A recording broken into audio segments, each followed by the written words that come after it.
Good morning, good afternoon, good evening, whichever the case may be. For all of you listening out there across the crazy planet Earth, welcome to a brand new Vestiges After Dark.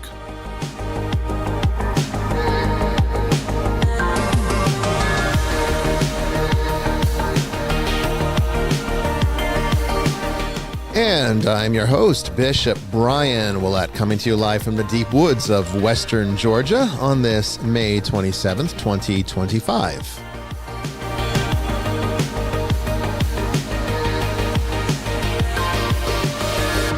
Tonight we discuss a brand new topic with a brand new guest, Greg Ripley, who is a Daoist priest, to discuss Daoism and his book on the subject of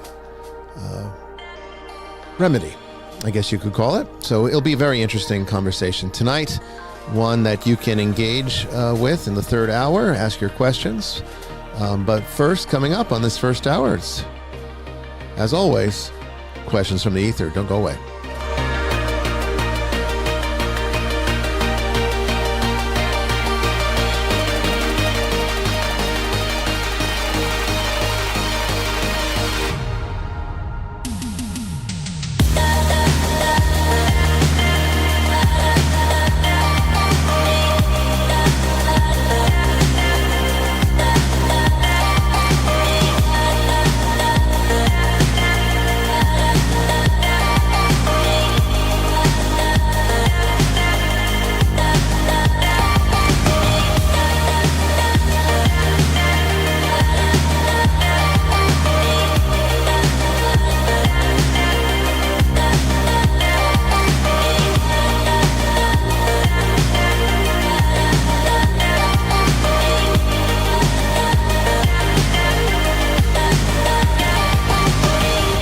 Well, hello, everybody. I hope you are having a wonderful evening here, ready to start Vestiges After Dark with us and engage this new topic of Daoism. It should be a really interesting night for you.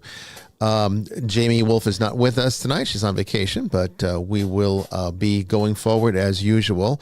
I have to say, you know, living out here in the deep woods, as I call it, is challenging on Vestiges night. As you know, most of you know, I'm a foodie.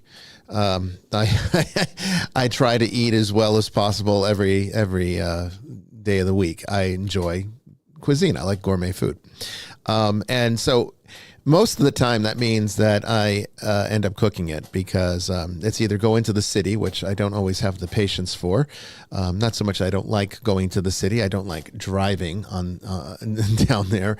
I prefer to stay off the Atlanta interstate as much as possible because it is really quite a miserable experience. If you've ever been here, then you know what I'm talking about. I think our traffic has exceeded Los Angeles. If you can believe it. And I never thought anything could be worse than Los Angeles. Well, Atlanta has at least matched it. And so I don't, if you want good food, you're not going to get it out in the boondocks of Western Georgia. You're going to have to go into the urban areas. And so that's just not something I'm willing to do. So, I end up cooking a lot. But when I'm not willing to cook, and I usually am not when I have to get ready for this show and prepare myself. And Tuesday is a office day. It's one of my work days. So I'm really not in the mood to cook a, extravagant gourmet meal or even a simple one for that matter. What we tend to do is when my wife comes, she works in the city, poor thing. She has to deal with the traffic all the time. But I think she actually likes, she likes the commute. Well, maybe likes the silence of driving by herself, being away from me probably. I can imagine I could be tough to live with. But she will sometimes pick up food for us on the way home. And again, living out here, there's not a whole lot of takeout that's any good. And so one of the few things that has been somewhat tolerable is Taco Bell. I always can find room for a taco. I don't particularly like going to Taco Bell. I think there are better ones out there, but not around here. So sometimes on Vestiges night, well, recently in recent weeks, at least for this season. I used to cook. We just decided it was just too much, and so now she's been picking up Taco Bell. So what she'll do, she'll call me when she's at a certain point in her commute home, and I will put the order in on the app, and then she goes to the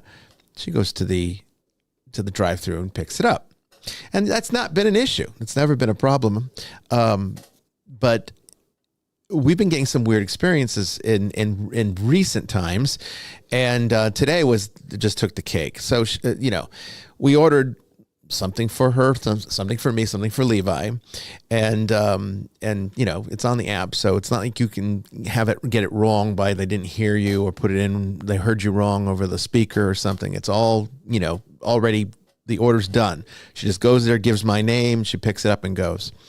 Well, today it was missing one person's order, like a lot of things. About $15 worth of product was missing. And so,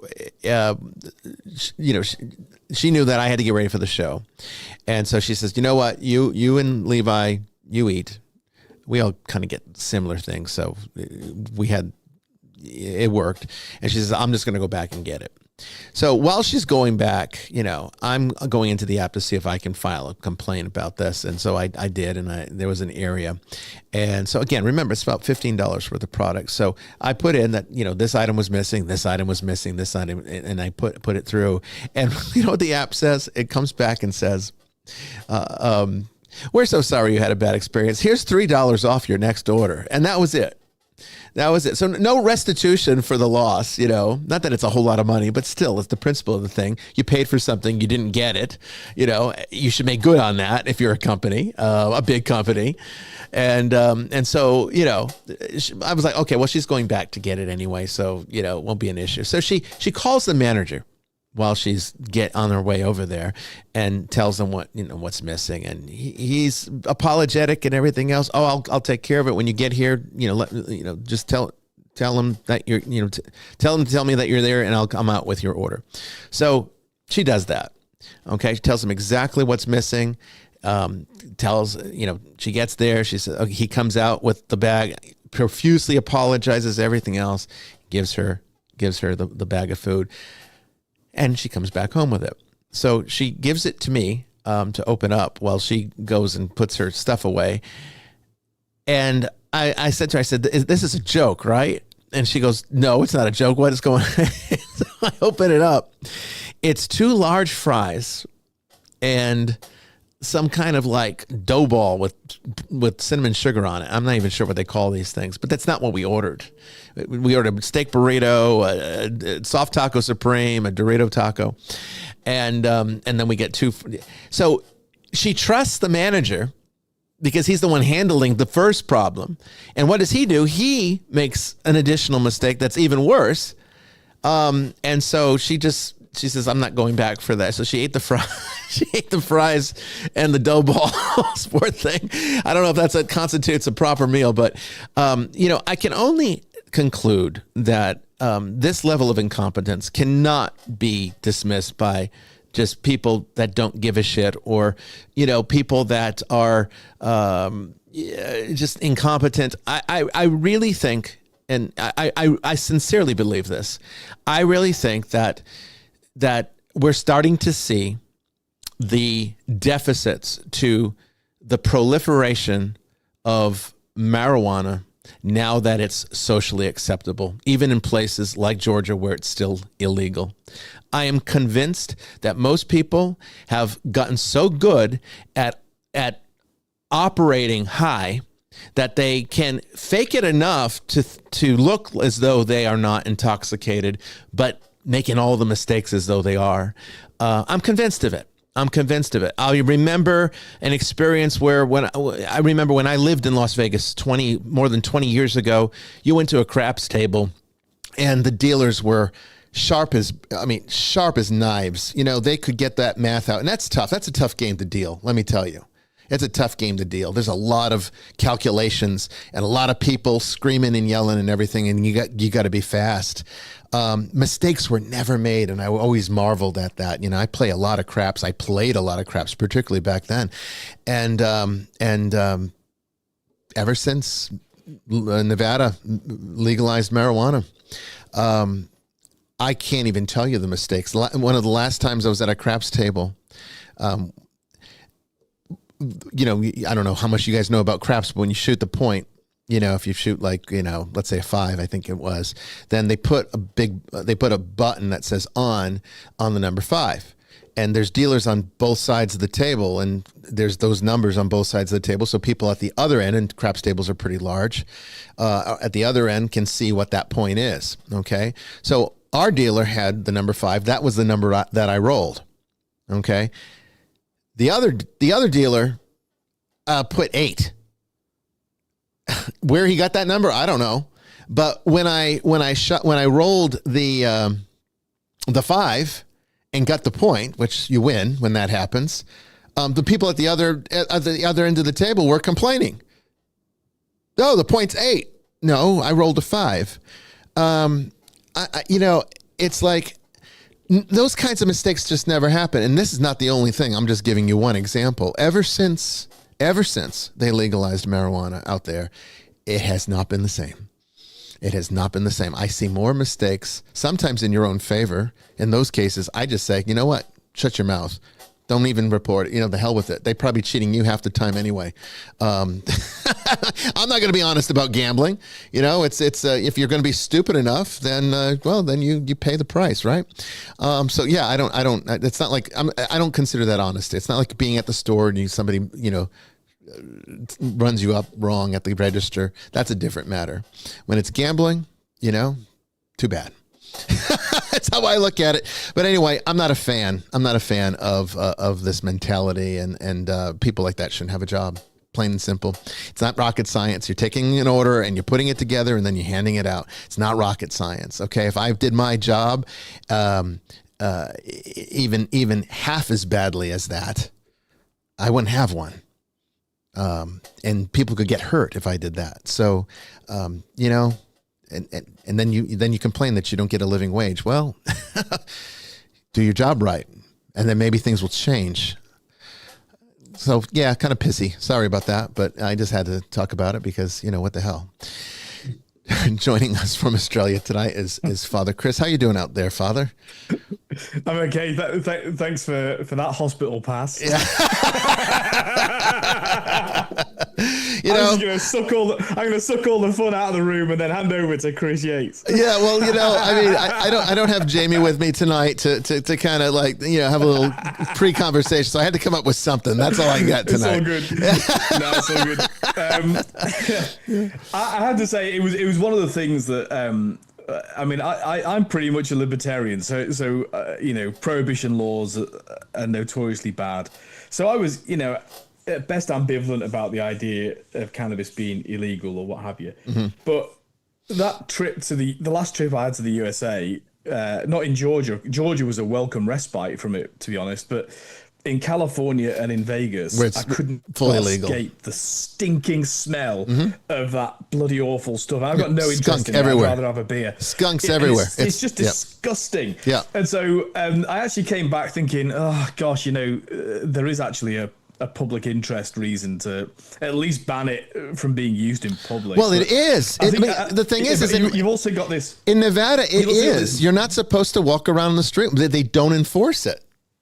Well, you can smell the shops from a mile away, and the strip's only a mile long. So yeah it's I mean, I think there's a kind of a correlation of things going on here. Yeah. I mean, you've got generations of a very bad education system where they've placed all sorts of esoteric, not in the sense we talk about esoteric, all sorts of very strange doctrines being taught in the absence of actual things that you need to know, like adding up and reading, because that's another problem, right? If you can't read, you're not going to get an order right.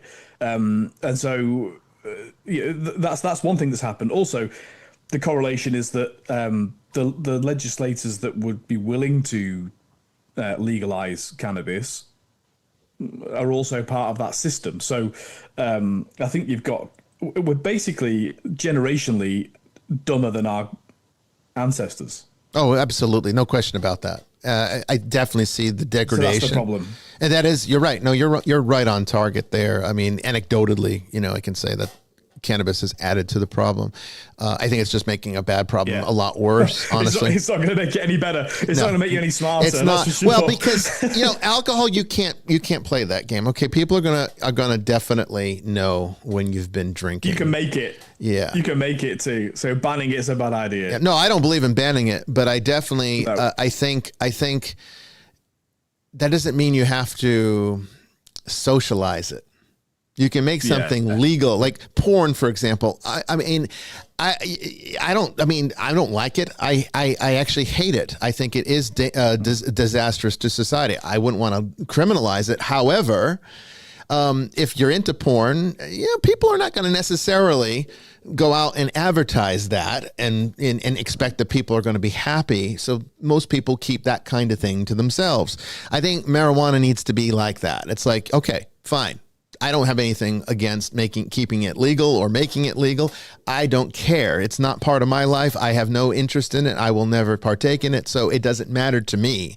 But, I don't need to hear about it, and don't expect kind words from me if you tell me about it, because I am very critical of it. I am extremely critical of it. I'm more critical of it now than I was even just 5 or even 3 years ago, just because I'm tired of seeing its effects. And I have personal reasons for this that I'm not going to get into, because I don't want to talk about people behind their back. But there are people that I know, and I have seen the deterioration of performance, and I know it's absolutely the result of prolific marijuana use. It does do damage. It does. It absolutely does. People market it like it's some kind of safe drug or better than alcohol and all this stuff. And it's like, look, none of this shit's good for you, right? But and there's serious data that is deliberately ignored about the connection between cannabis use and extreme violence. Mm-hmm. So everyone's, when you're high, you don't get aggressive like you do on alcohol. Well, that might be true during the experience of getting high, but chronically, there's a deep connection between, and I mean extreme violence. I'm not talking about everyday assaults. Extreme violence and cannabis use. Yeah, and it gets ignored. Because it's inconvenient at the moment to talk about things like that. I think it should be medically managed. Honestly, I think it really should stick to the realm of medicine. I don't think recreation is really where it belongs. Any more than you should be taking Benadryl, or mixing Benadryl with something to kind of get a high, or sniffing glue. I mean, these are legal products, but these are not things that we should be using in any recreational sense. Benadryl, I'll be honest with you, that stuff makes me mean and nasty. It really does. So I stay away from it. I really do. But, if I have to take it, like if I get a local histamine reaction or something that only Benadryl can take care of, and there are some allergies that only Benadryl seems to work for. Usually it's irritation from the beach or something, sea lice or something like that, where you get a lot of bites and it creates a swelling effect that only Benadryl takes care of. I take it at night. I don't go out. I stay away from people. I take responsible precautions when I have to take a medication that I know affects me adversely. And I'm not taking it recreationally. I'm taking it only when needed. That's different.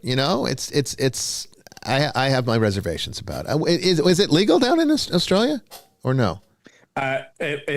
You can. It's prescribed. So okay. So medical. Because it does have some medical uses, of course. So it can be. I mean, obviously, you can buy it any way you like, of course, illegally. Yeah, but but it's managed through. I think it's done through vapes as well. I think it's cannabis vape that people are given for for various pain control or other. Yeah, I think under the care of a doctor, I think that's perfectly fine. Like any other kind of substance, where there needs to be some kind of monitoring. You talk about symptoms, and there's mindfulness, because you're held accountable presumably by your doctor. It's not just being all fun and games. And look, it can affect people very differently. I've known people that can smoke marijuana and it's like nothing. It does nothing. And then I've known people that they lose their minds when they're on it, and they don't even realize it. The paranoia sets in, and they don't even know how paranoid they're sounding. And you can see the escalation. They'll like try to talk to me, and I'll be like, you know what? Go sleep off your bullshit, and then call me in the morning. Well, to be honest, I tried it as a kid, and it had absolutely no effect on me whatsoever. You might be one of those, What's the point of this then? I had a priest, my mentor, the priest that taught me everything that I know, honestly. He tried it once. He was with the kids. And of course he was, this was in the 60s. So it was a different time, but they talked him into it.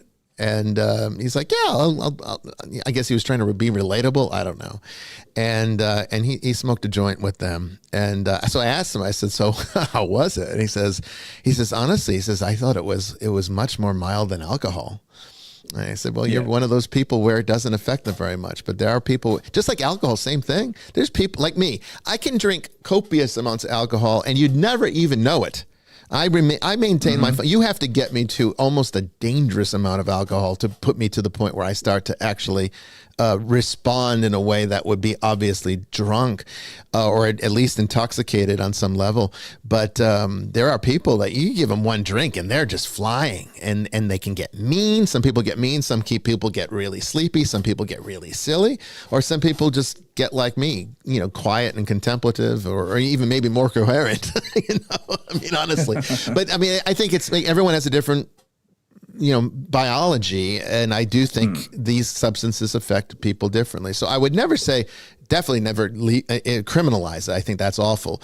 But at the same time, I think the making it socially acceptable as a recreational product, I think is very problematic. Well, and that is one of the effects of legalizing something. It is, unfortunately. Because it makes it is a social statement as well. Yeah. And that's the sort of dilemma, because instinctively I don't like things to be illegal. No. I'm a libertarian. I think people should be responsible. Unfortunately, most people are not responsible. That's where it becomes problematic. And see, I get angry at people like that. They're not.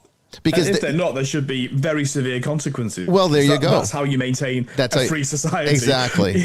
Exactly. I mean, I can't even tell you. Even in Georgia, Father, you'll be at a stoplight with, in the spring or the fall when it's cool out. You might have your windows down. I don't do that too often, but sometimes I'll put windows down, and you'll start smelling that skunk. And the guy's smoking a joint next to you or something. And it's like, you're driving a fucking car.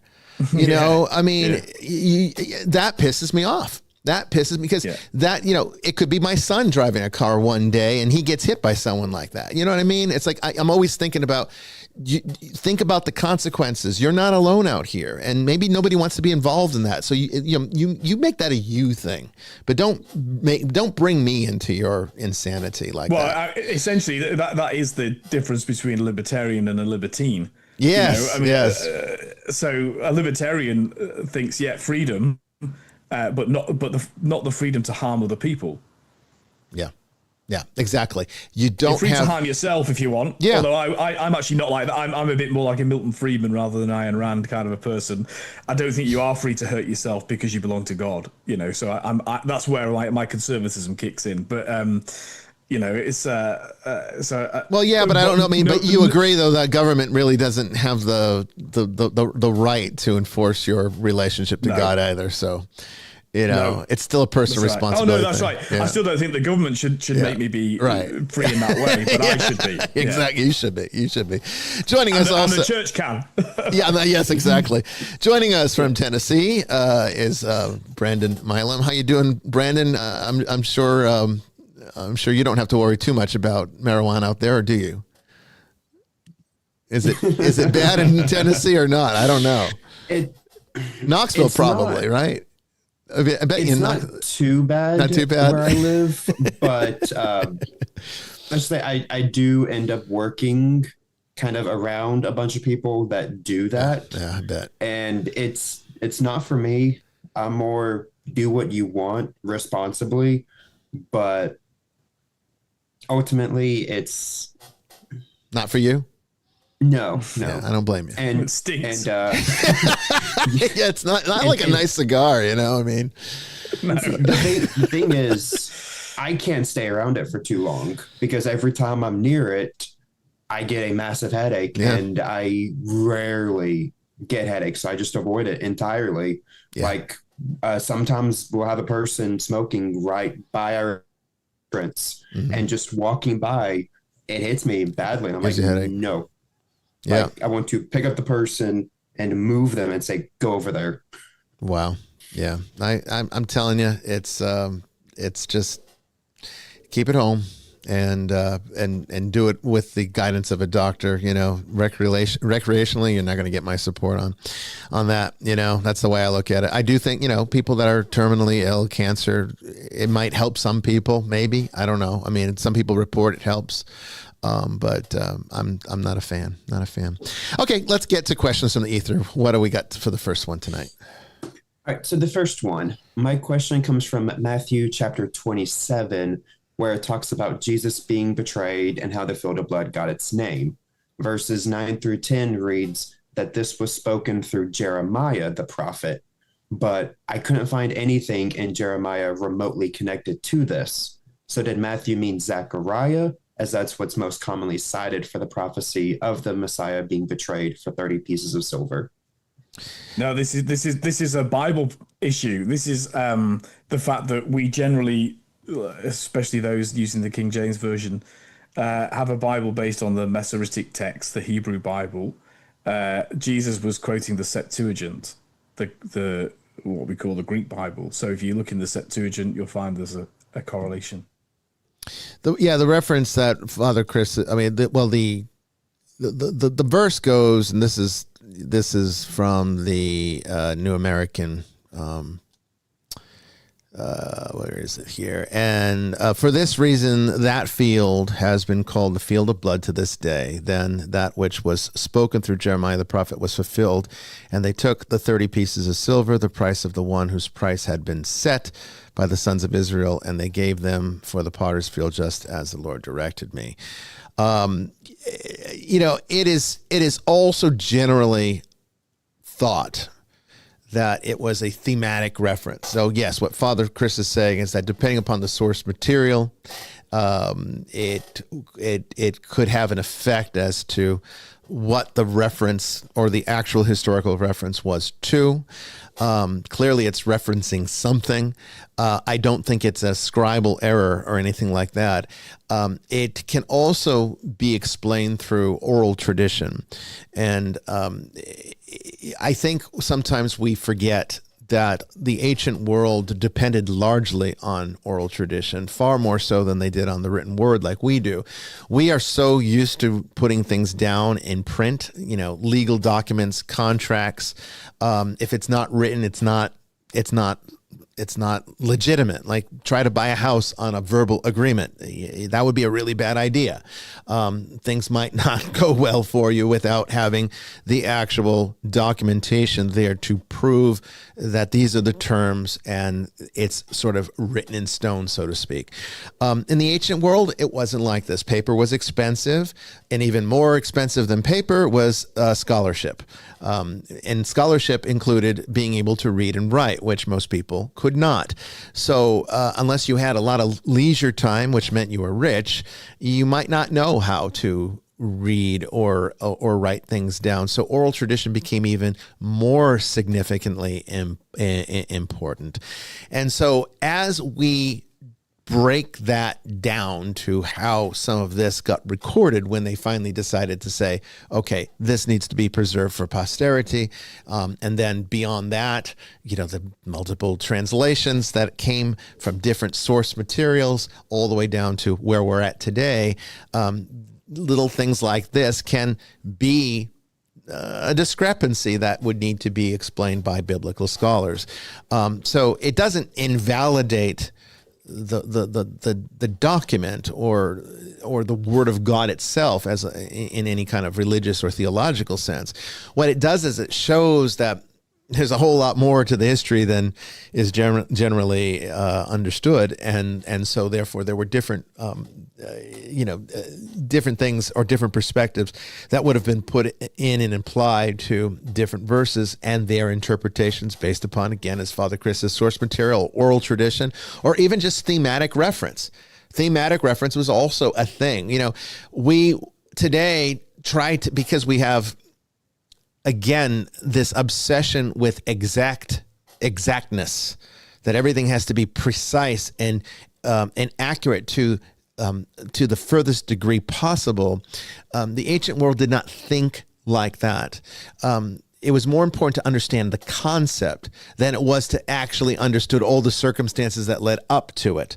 You see this all throughout the Gospels, because it's very clear when they're writing about the life of Jesus, they're not recording a chronicle of his history. They're recording a conceptualization of the Messiah as the incarnate God.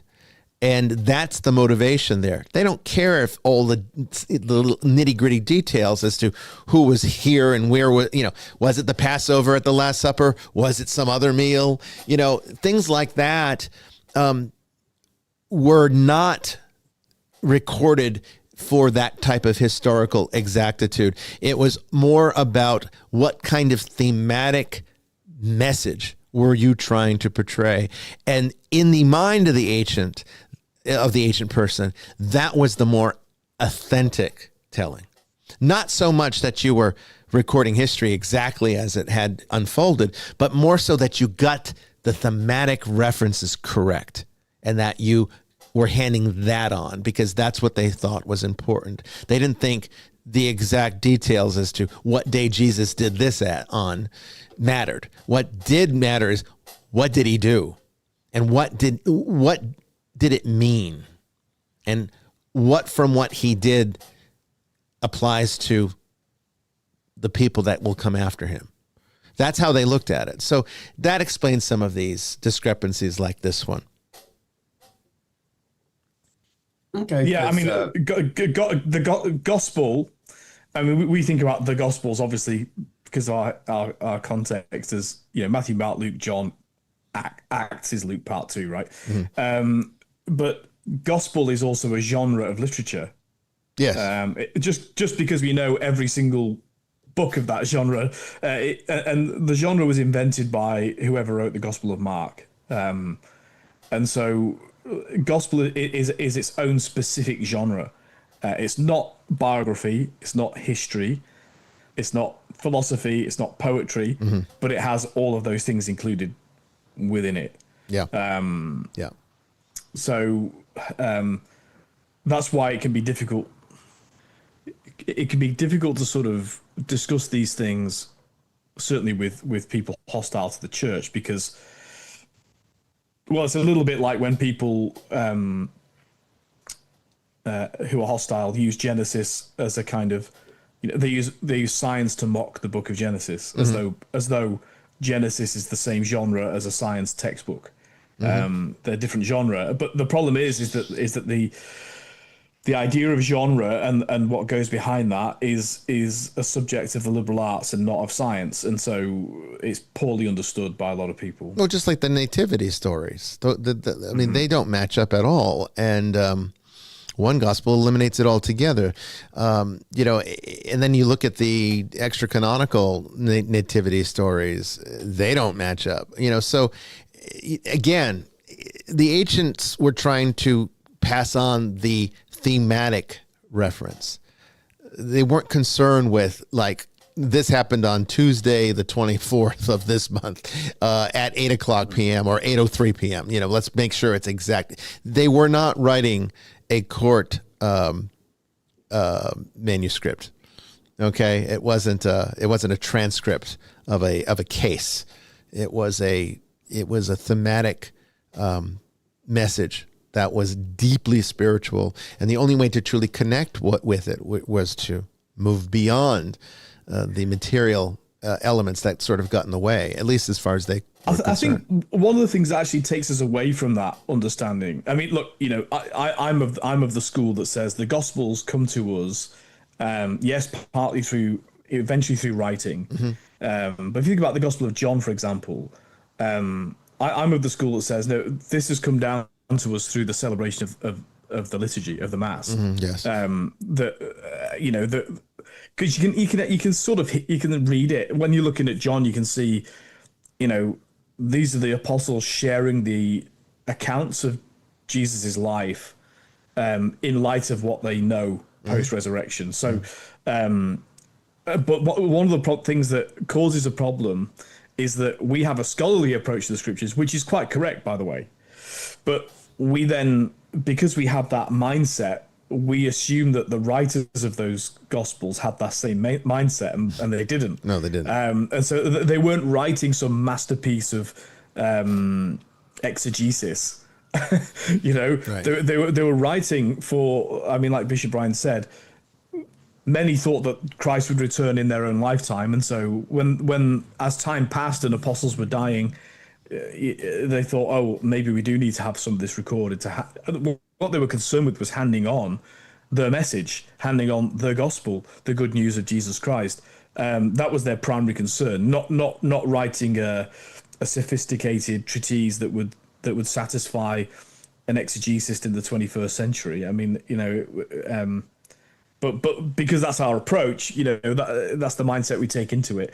It's also a reason why sort of Bible-only churches are so restricted and limited in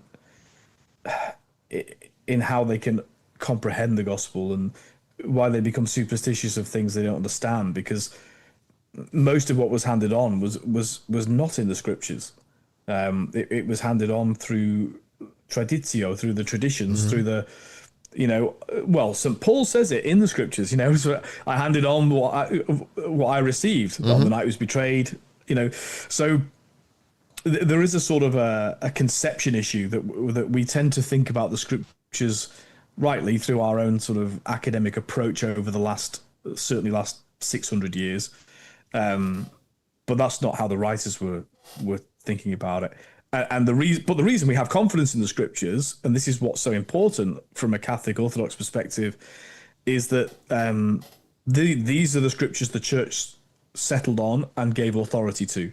And so you have the marrying of this traditio, this handing on from generation to generation through the apostolic succession, through the bishops, with this library of books which is authorized by the church. That's why we can have confidence in it.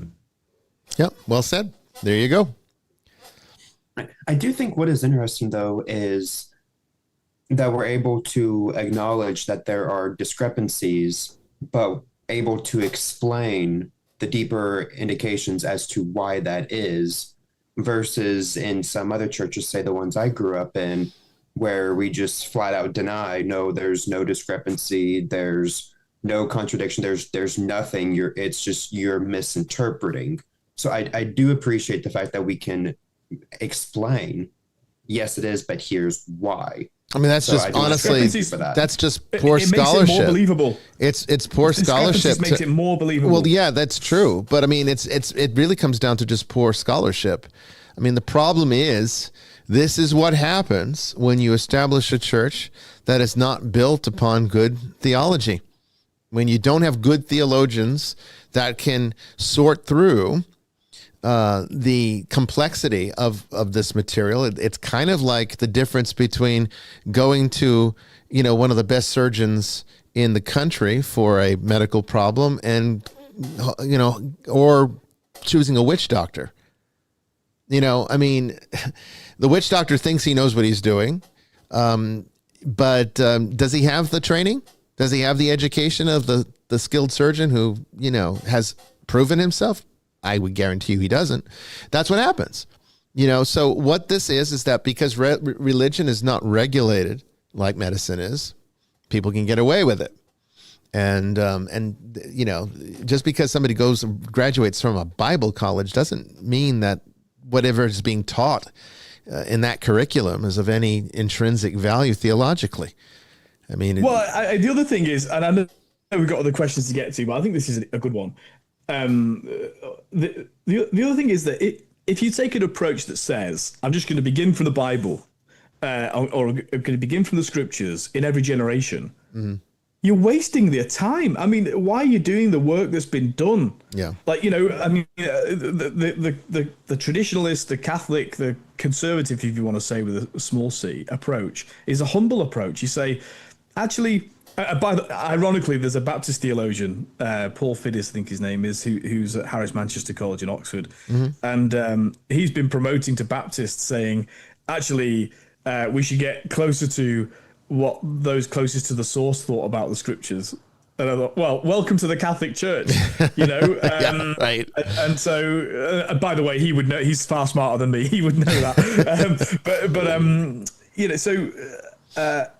I think the burden they're binding on themselves, and then the other irony is that really they do have a traditional approach. It's just that they think their tradition begins about 200 years ago. Well, probably did. Because they'll quote their favorite Protestant Bible people from Luther onwards, and so it's a weird kind of approach. They've got a tradition that's divorced from its source, and they bind this burden on themselves in every generation of having to start from scratch, and I think that's a really bad idea. The Catholic approach, the Orthodox approach, is to say we start from scratch in our own time, but we, in terms of our ability to comprehend what's gone before, but we receive what's gone before in humility. Yeah, well said. All right, what's our next one? All right, so the next one is regarding a picture of what seems to be Buddha in the lotus position on a cross, and is just asking a general question about, is this an actual thing, Buddha being on a cross, and what does it mean? Yeah, I remember that picture. I can't bring it up on screen for our audience, but it was essentially as you described it. And I've seen syncretic pieces of art like this, and there's definitely a strong Christian influence in Japan. But I think it was Father Firth, who sometimes watches this show, a friend of Father Chris, who I was able to identify it, and he described it as a cross from a time in Japan where Christianity was actually illegal. It had been banned, and so the Christians would put up these crosses on the wall, but only put the Buddha visible when people came over, so that they could never be accused of being Christian, which was again a crime at this point in Japan, and a capital crime. Yes, it was a capital offense. Yeah, you could be executed, presumably.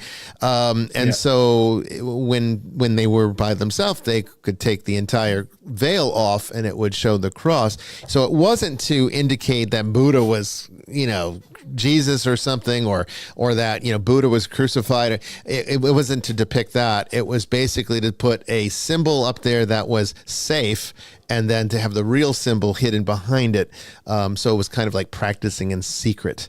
And I found that interesting. So when he had put out that description on the network, I did some research into it to get to learn more about it. And indeed, that was a relatively common thing at that period of time in Japan. So some of these artifacts still exist today, but it doesn't have any kind of esoteric meaning beyond that. It was just basically a safe way of not getting killed for being a Christian.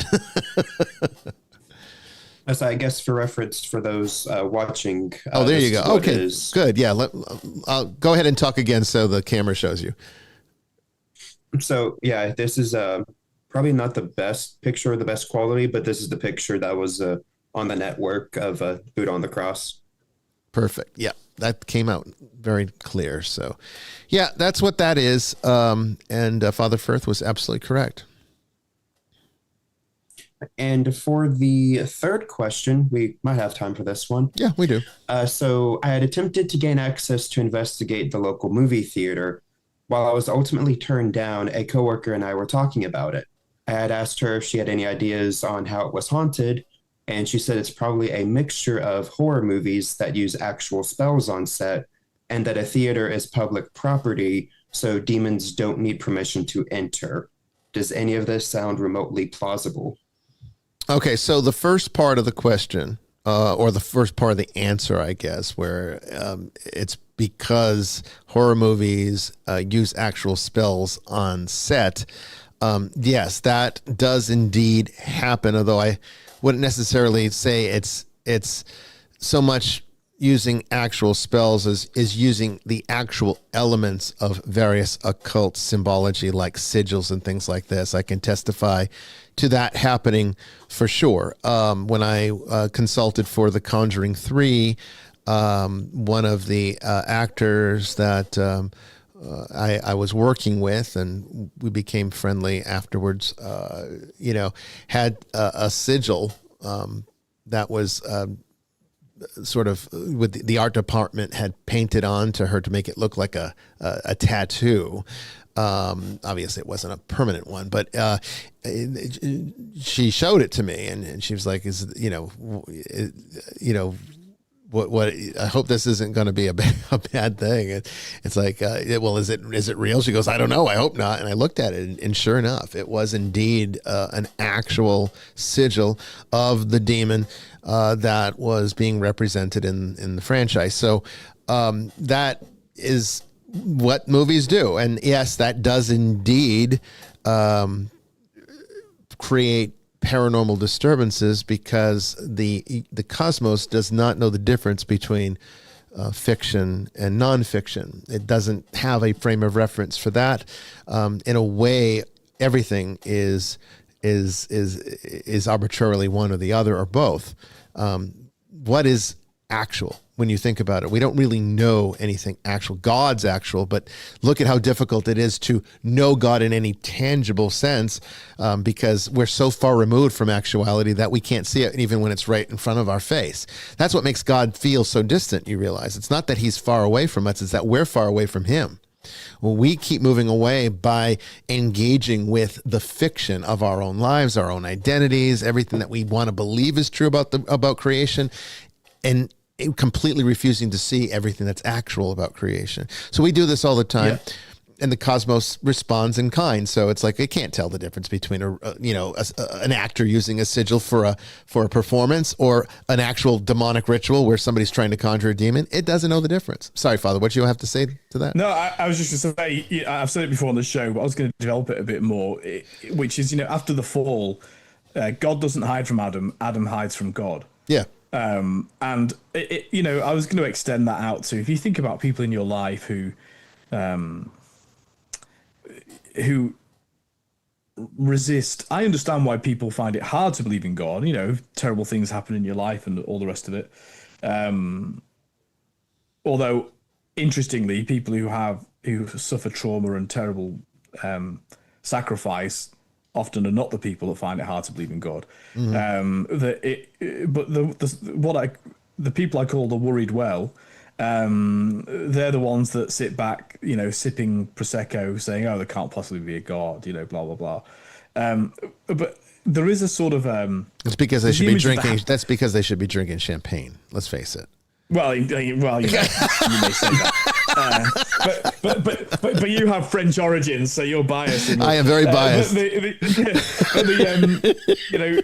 But the image of the Hound of Heaven is a real one, right? There's a sense that people who are in that situation, and I was one, by the way. So this is I'm attacking myself. I was like that until I was about 17 when I decided to change my mind. Yeah, metanoia. Often it is a sense of if you think of it as they are Adam hiding from God. They're doing everything they can, philosophically, practically, to keep escaping the God they say they can't see or refuse to see. Right. It's more a case that they refuse to see him. Right. The Hound of Heaven is the image that, in fact, God is like a hound chasing after you, not to devour you, but to embrace you. And I think when you're engaging with people, sharing faith, because we are called to be evangelists. That's not something priests do. That's something everybody does who's been baptized. It's literally in the baptismal liturgy. That is quite a good image to have. Not that you should be like a hound, like hounding them, but that people are in effect. Until they're willing to be open to seeing that God has in fact been around them the whole time and still is, and in fact particularly is through you. Until they're real, that's where you've got to.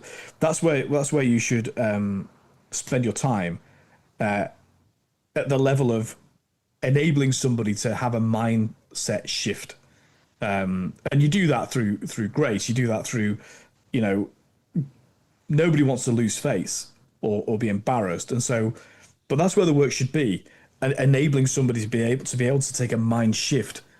And then God does the rest, because God's already there. He's there ahead of you. Right. And that's really what brings people to a relationship with God, is enabling that mind shift. And so it's a good image, the Adam hides from God. Remember that. We do too. We've been running ever since. Exactly.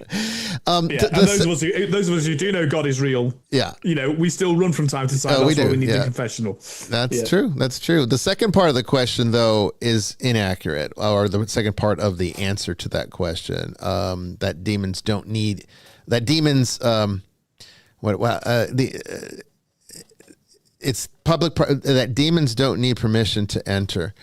Wait, let me read that again. So is she asking if demons need permission to enter or don't need permission to enter?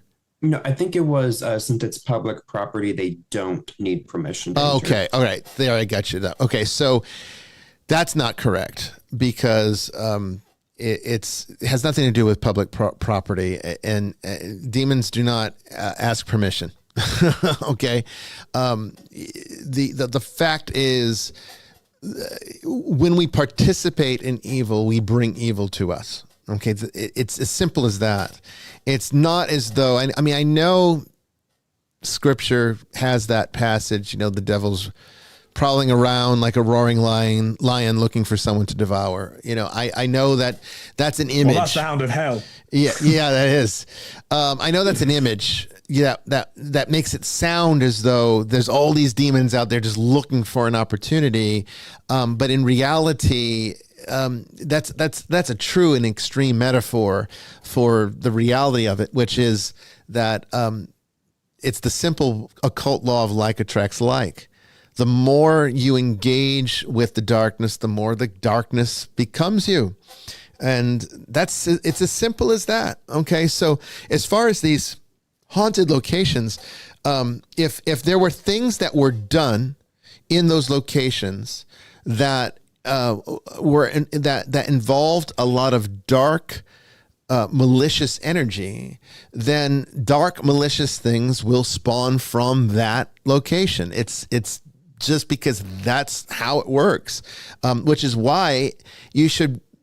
I'm guilty of this one. Okay, we should really be optimists, even though it sometimes betrays us to be optimists, and I think that's why a lot of us become pessimists, particularly as we get older, because we're tired of being betrayed by our optimism. I get it. I was one of them. I've been one of them. I still am one of them, and it's made me a very pessimistic person. But we really shouldn't be negative, not just because we really don't have any reason to be, but at the same time, it is going to just fuel the fire of negativity in our lives. So if you really want, and I'm not arguing the power of positive thinking. It's not that simple. It's not just as simple as being like, well, think positively and then all of a sudden good things come to you.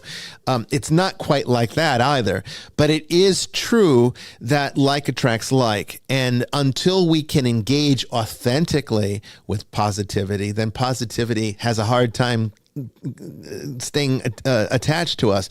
Likewise, we have an easier time attaching to negativity, or at least engaging with negativity authentically. See, that's the problem. It's exactly related, ironically, to what Father Chris was saying about Adam running from God.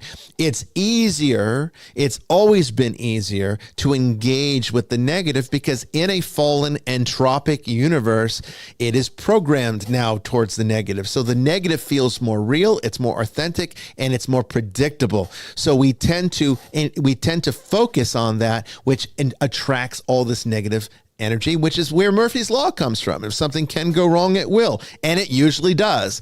It's absolute. I mean, this is why there's superstitions all throughout the world, where if you don't talk about bad things because you'll make them happen. There's Islamic culture. You know, a lot of people don't know this, particularly our Arabic Islamic culture. You don't talk about bad things because there is a strong belief, which is probably going back to pre-Islamic times in the Arabian Peninsula. However, it's still carried on, that they believe that if you talk about something, you'll make it happen. And so if you talk about negative things, these negative things will happen. So you never discuss it. You'll talk about, like they won't even talk about cancer. They'll say that disease that we do not name. Kind of like Voldemort and Harry Potter. They will actually say that disease we will not name. Because if you say cancer, you make it happen. And this is because there is a metaphysical truth here. And that's really how it happened. But it's not about demons looking for permission or whether or not they have it. That's just a bunch of nonsense. That's somebody that probably watched one too many episodes of Supernatural. It does not work like that. What it works like, it's really more along the lines of you attract what you put out there. So if you're putting a lot of negative, nasty, angry energy, then don't be surprised if your life is just full of that coming back, which just makes you more angry and vicious and nasty, and then just keeps creating a vicious catch-22, this cycle that never stops. You have to make a choice. You've got to make a choice to break that cycle, and that's hard because that's swimming up current. That's literally going against the grain of how the fallen universe works, because it's constantly falling, it's constantly breaking down. So it's easier to go with the flow and to just anticipate and expect that bad things are going to happen. And then it doesn't feel so bad when they do, because you feel like, well, you weren't taken off guard. But in order to attract real good things to your life, you have to be willing to take a multitude of disappointments to get there before it starts to actually happen. That's the way creation works now. It's not how God designed it. It's the way we broke it. But we could go on with that for many, many hours. It's very interesting stuff. All right, we're at the top of the hour now, so we're going to take our first break here. And then when we come back, we're going to talk about Daoism with a brand new guest, Gregory Ripley. You don't want to miss this. Don't go away. Empty times made us steal. Everything but you is fading. I see your light. Take me away from me. Beyond the silence field. I'm burning up.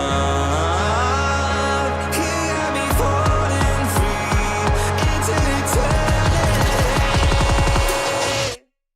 When you tear up my horizon.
It's no good for my lungs.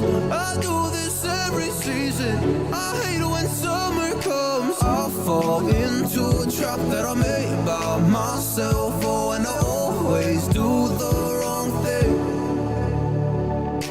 I'm unstable and I'm unsteady. I've lost a million times already, and I'm so sorry, but I'm not able to slow down. I feel unable and so unworthy. My heart feels heavy. I've lost already, and I'm so sorry, but I'm not able to slow down now. And I'm so sorry, but I'm not able to slow down now. And I'm so sorry, but I'm not able to slow down now. I'm always self-destructive. I take a hit, I love it. Can you give me a second? I'm slow, got blurry vision. I fall into a trap that I made by myself. Oh, and I always do the wrong thing. I'm unstable and I'm unsteady. I've lost a million times already. I'm so sorry, but I'm not able to slow down. I feel unable and so unworthy. My heart feels heavy. I've lost already, and I'm so sorry, but I'm not able to slow down now. Please help me see the things that I am. I don't understand. I'm doing the best that I can right now, but it's never enough. I'm not even ready to slow down. Just slow down. And I'm so sorry, but I'm not able to slow down now. And I'm so sorry, but I'm not able to slow down now.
Welcome back, everyone, to the second hour of Vestiges After Dark. We are now ready to engage with tonight's topic on Daoism with brand new guests.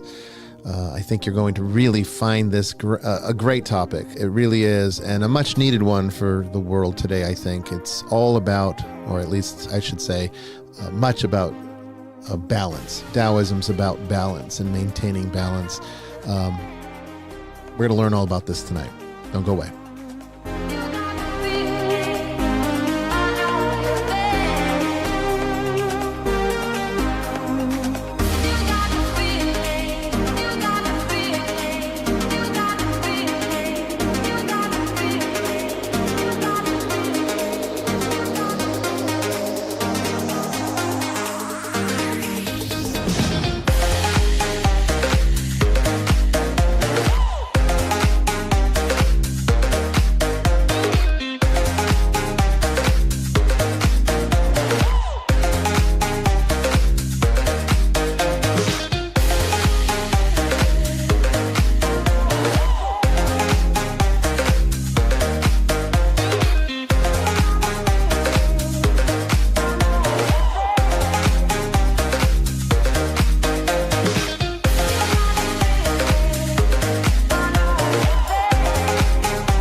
Our guest tonight on Vestiges After Dark is Greg Ripley, author, teacher, and Daoist priest in the 22nd generation of the Quanzhen Longmen tradition.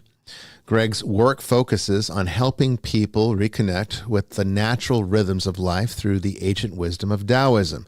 He is the author of the 100 Remedies of the Tao, a guide that blends practical healing, spiritual insight, and timeless philosophy drawn from the Daoist tradition. With a bachelor's degree in Asian studies and a master's in acupuncture, Greg brings together both academic and experiential understanding of Daoist practice. He's also a certified nature and forest therapy guide, committed to helping others find healing through reconnection with the natural world. Based in Golden Valley, Minnesota, Greg continues to write, teach, and lead others toward harmony, simplicity, and inner stillness through the path of the Tao. Please welcome Greg Ripley to the show. How you doing tonight, Greg? Doing well, thanks. I'm so How happy. about you guys? Yeah, I'm so happy to have you with us, and I'm really looking forward to this because I think we're going to learn a lot from you. Well, I certainly hope so. Yeah. So let's start off with your journey. Your journey to into Taoism. How did you find yourself studying this as, I guess, both philosophy and religion? Yeah. Gosh, I don't know. I think really kind of started probably in those early college years when I was. I had started college. I think I went maybe a semester or a year, and then really just kind of had no direction and took some time off and just was hanging out with friends, just working. We were doing a lot of backpacking and hiking and camping and reading a lot of Eastern philosophy of all kinds, anything and everything pretty much. And so it was really a question of, just started kind of reading voraciously, looking for some direction in life and how to make sense of it all. This crazy journey of life that we're all on. That usually is how it begins, isn't it? You realize that there's something wrong and we need to figure out how to fix that, but you can't necessarily always put your finger on it. It sort of guides you in various directions and you sort of end up where you end up. Yeah. Yeah. And you don't really know,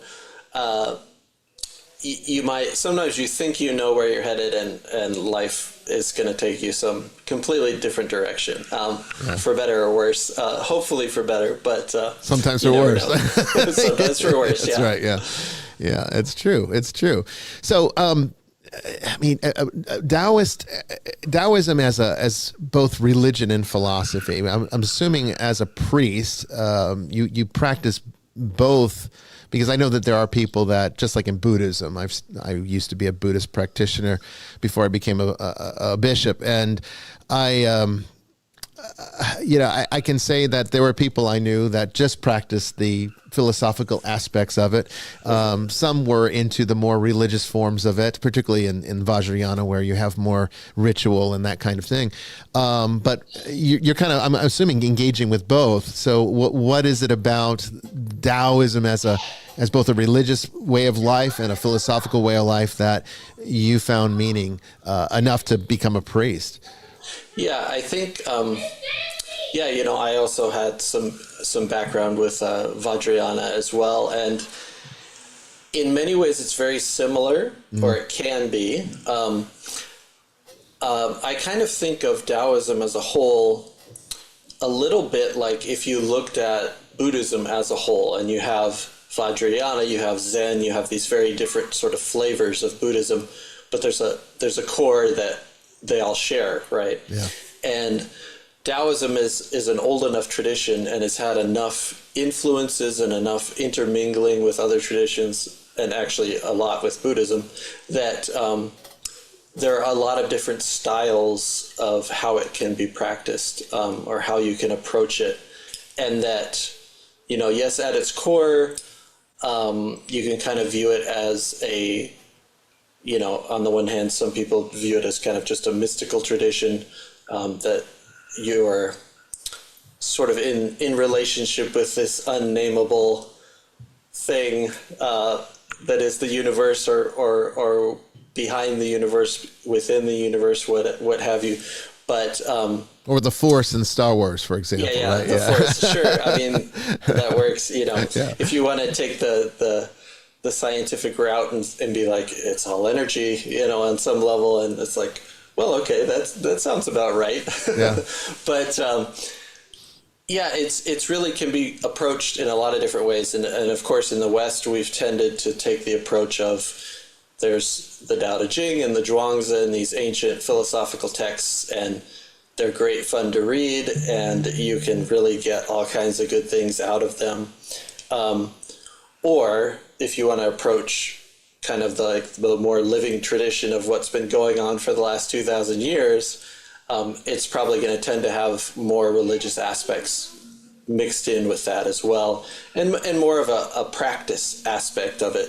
So you're going to have meditation, you may have some ritual, as far as some altar work, things like that, like you would have in Vajrayana, where, Vajrayana is interesting because when people know nothing about it, and Taoism is similar in this way, that you see all these icons and you see all this imagery and all this stuff, and you're like, oh, there's this giant pantheon and all these gods and goddesses and all this stuff going on.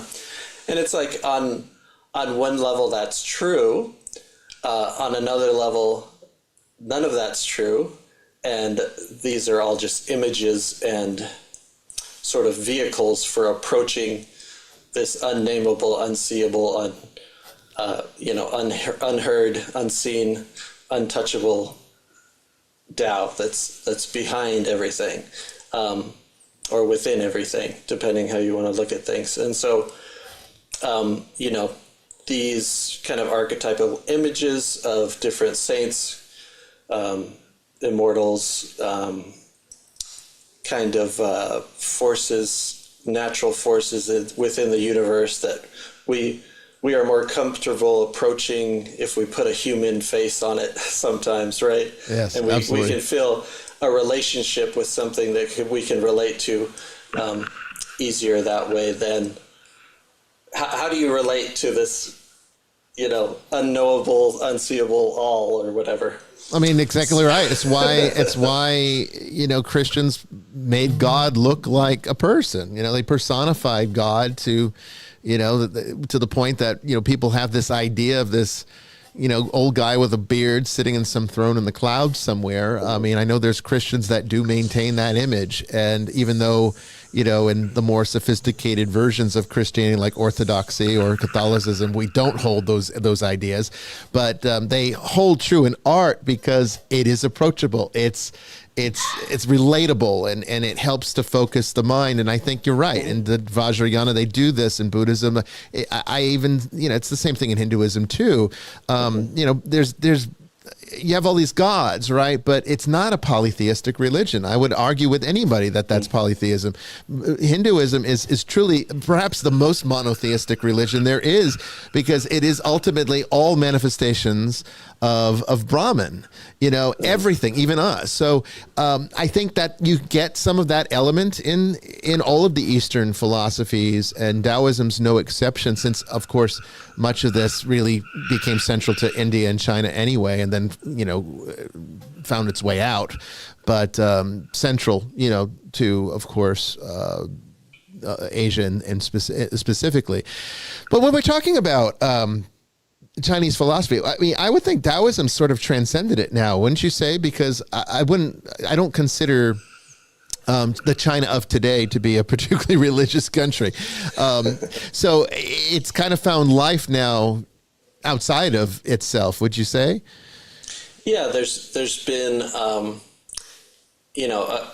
a pretty strong revival since, the Cultural Revolution and those sorts of things, when religious practices of all kind were kind of suppressed. And that was really a reaction to anything that seemed, like competition to the orthodoxy of the state, basically, right? Yeah. So Once I think they kind of figured out, hey, we can let people have this stuff in their lives without feeling like everybody's a revolutionary and everybody's going to somehow, try to take over the country or question our authority or whatever. Yeah.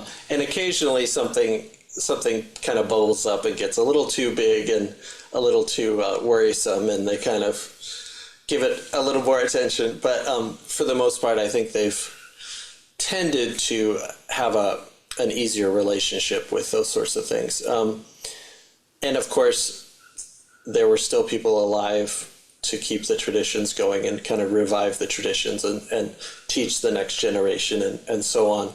And so, yeah, things have tended to kind of blossom again. That's good. That's good to hear. So it existed somewhat in secret for a while, but it was maintained? Well, it wasn't so much in secret. It's just that a lot of people were kind of forced to go back to their villages and work at the farms and do stuff like that, as opposed to being allowed to stay in temples and that kind of thing. I see. And that was true for Buddhists as well. And I'm sure the Catholics and everybody else. Anybody else, yeah. I mean, anything that could be seen as maybe a little too free thinking, I guess. And Daoism is perhaps the most, I would say, one of the freest thinking philosophies out there in a lot of ways. I think that's what always attracted me to it, is that it seems to have a sort of unlimited potential to it, in the sense that it really does help us to achieve a mindfulness of the middle, like Buddha's middle way, the balance of the yin and the yang, and the different systems that come out of it. I've always been a huge fan of the I Ching and how so much of that Daoist and somewhat Confucian philosophy gets integrated into it. In fact, as a divination tool, I'd say it's perhaps the most specific of any out there. It definitely needs the least interpretation once you understand the historical context. Like, until you understand the historical context, it can be a little bit hard to get integrated into. But I would say it's far less ambiguous than tarot or runes or any of the other ones that people are more familiar with. So, and I find that because what it does is it's measuring balance, right? And so the hexagrams that represent either extreme fortune or extreme misfortune are showing how the Tao falls out of balance and how the practitioner has to bring it back into harmony with itself. So do you find that ritual helps you to achieve this? Are you able to achieve this for others as a priest? I would assume that people would come to you for help. I don't myself do a lot of that type of ritual. Okay. I do have some sort of colleagues, some brothers in my generation who have focused more on that kind of stuff and dabble more into some of the stuff you're more familiar with as far as exorcism and some of those kinds of aspects of practice. I tend to focus more on the cultivation side of things. And of course, with my writing and stuff, I'm a little more focused in that way, as far as, how would not necessarily I don't know what the word for it would be in Daoism, not the theology of it, but the Daology of it or something like that. But it's probably the metaphysics. Would you say the metaphysics and how that applies to our lives? Yeah, and as well, like the book, The 100 Remedies of the Tao is really focused a lot on kind of ethical practices and ethical thought within Daoism, which is something that, when we only focus on the early texts and we just read them as like, go with the flow, do whatever you want in life, and it can kind of become a little too... it becomes kind of like, a lot of people read it as permission to just kind of do whatever you want and do the whole beatnik thing. And it's a little like, well, no, there's a little more to it than that. There are ethical teachings even in the Tao Te Ching. There's a thing that people refer to as Lao Tzu's three treasures, of compassion, frugality, and humility. And so these are kind of at the core of the values of Taoist practice. And then, of course, there's developed all kinds of preceptual traditions all throughout the history of it, all kinds of different movements with different rules and ethical guidelines and stuff. And of course, as Confucianism has touched everything in Chinese society, there's a lot of intermingling with the other traditions of Confucianism and Buddhism as well. And in fact, in the, fairly early on, I think there was kind of a syncretist movement as well that kind of said, hey, here's the kind of commonalities, the core sort of universal values that are shared by all these traditions. And really they're aimed at the same thing. And they're sort of just different ways of approaching it. And so there's a lot of, there really is a lot of syncretism within Chinese religion as well. And so a lot of times the Taoists and the Buddhists, sometimes they're arguing and other times they're saying, yeah, you just have a different way of approaching things, but we're really kind of on the same path here. Yeah, I mean, there is definitely, I think, more adaptability in the East because they're not as legalistic and as literalistic, I guess you can say. They're more open to understanding religion as a way of life rather than rules to follow, even though there is ethics, as you describe, and it's a big part, particularly of Confucianism too. I mean, they're both very ethical systems. It's not necessarily done because you're trying to avoid punishment as much as it's about doing truly what's best for society, what's best for yourself, what's even best for aligning in the case of Taoism to nature and how this helps us to live a healthier life, which doesn't surprise me that acupuncture would also be an interest of yours that you would, then follow suit, because that would be the natural leap I would make. I'm going to tell you a story real quick. And I'd like your thoughts on it. When I was in undergrad, I think I was letting myself get way too out of balance and far too stressed out with the work involved and, trying to get a perfect GPA and everything else that I thought was so important back then. Turns out none of it was, but I mean, it felt important at the time. I figured, well, if I'm paying all this money, I want to get what I can get out of it and get all the accolades. So I was very stressed, letting myself get stressed out to the point I was getting extreme migraines, the worst I've ever had. And they put me on all sorts of medications to try to correct it. It did not help, did not work. And it was to the point where I was becoming dysfunctional. I wasn't even able to really attend class sometimes. I was having all sorts of issues. I'd have to go, if I went to class, I'd have to wear sunglasses because the fluorescent lights would trigger it. It was awful. So somebody recommended that I go to an acupuncturist. Now, at that time, I was like, yeah, does that really work? It felt kind of, almost like a witch doctory to me. And I felt, this is kind of silly. And I said, I don't even know who to go to. I said, well, there's this guy. I'm sure he's long dead now because he was pretty old back then. And this was a couple decades ago. He was Chinese, didn't speak a word of English, but understood English perfectly. Just didn't speak it. And he was, trained in China in the classical way.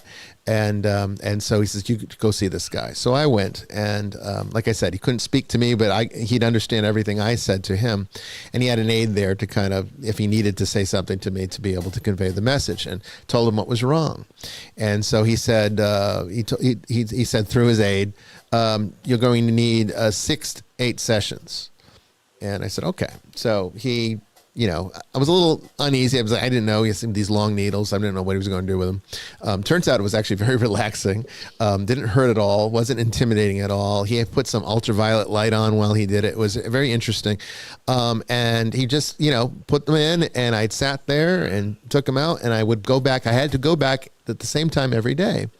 And so I was on day 4 or 5, and he asked me how was I doing. I said, no change, nothing's, at this point I was thinking this isn't working.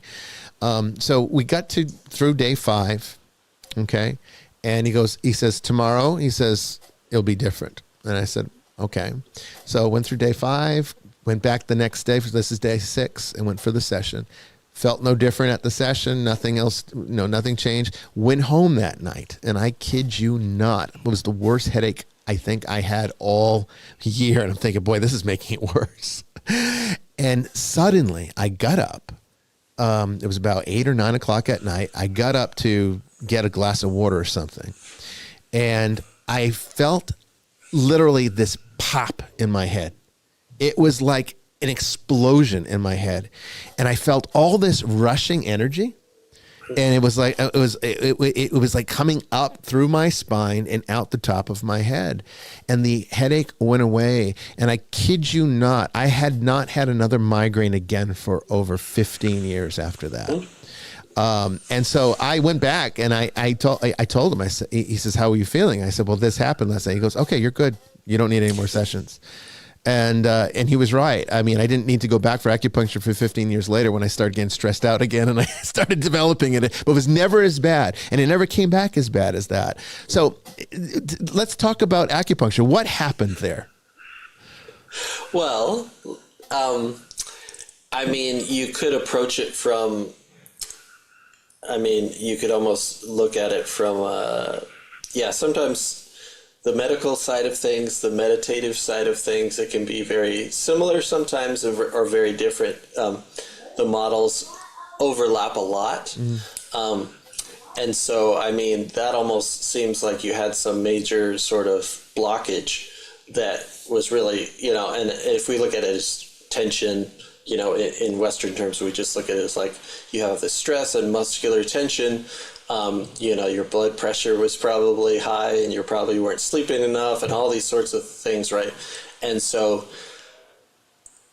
you needed a release and a return of the circulation. And boy, you got it just all at once. It was the most incredible experience. I mean, I can't even begin to describe it. It was scary at first, but in the same sense, there was such a sense of peace that came with it that even though it was a little unsettling, like what just happened, because it wasn't just like a pop, like, your ears popping when when you're on an airplane or something during a cold. It was like an explosion in my head. I mean, it was earth shattering. I mean, it was very strange, but it was peaceful.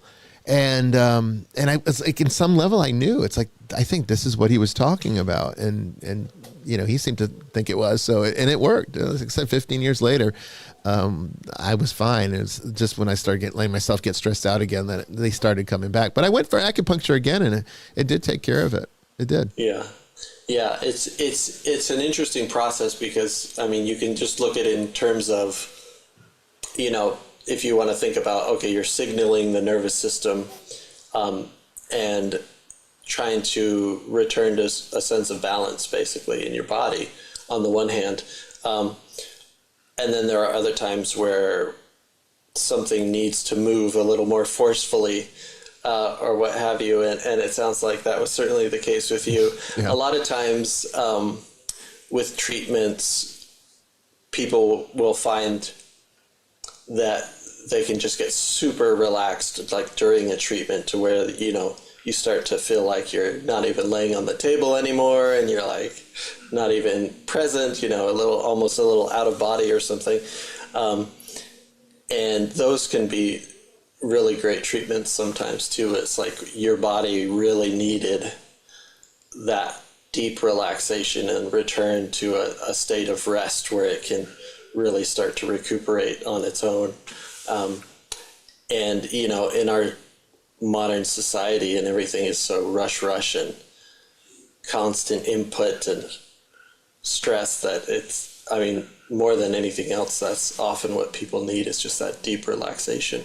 I mean, that's so true, because our lives today are not conducive to living in tune with nature. In fact, we're moving more towards the technological, the artificial, to the point that, I mean, kids don't even play outside anymore. So we're very disconnected from nature, and we're very much absorbed by high stress, unhealthy activities. So from a Daoist perspective, what can we do to reconnect? Like, what can we do philosophically within ourselves to sort of change the course of Western civilization to maybe come back to a more healthy lifestyle? Yeah, it's tricky. We have to really I mean, there are things we can do as a society. You know, we can have urban planning that, you know, seeks to interpenetrate nature with the built man-made world and things like that. You know, have more parks, make sure the distance between parks is smaller, and so that people live near green space, for example. And you know, they've done studies that show that just having more street trees, even in an urban environment, can give people a sense of that natural rhythm and more relaxation, less stress, and all those things.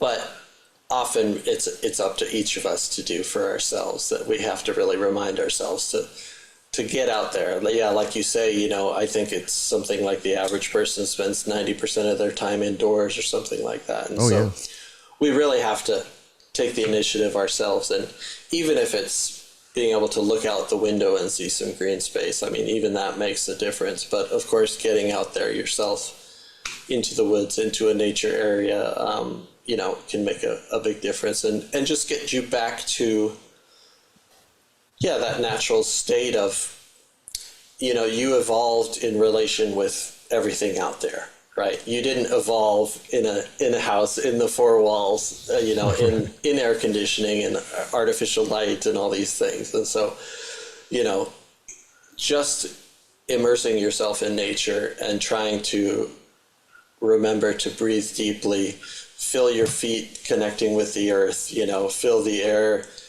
going into your lungs and coming out, and remembering that you're in relationship with everything out there, whether it's through your breath, exchanging, you know, gases with the plant life that's around you, or listening to the bird song, and letting it remind you that, you know, you are safe and you are home. You know, your home is planet Earth. You know, your home is not your house or your apartment, but out there in the natural world is where you're at home.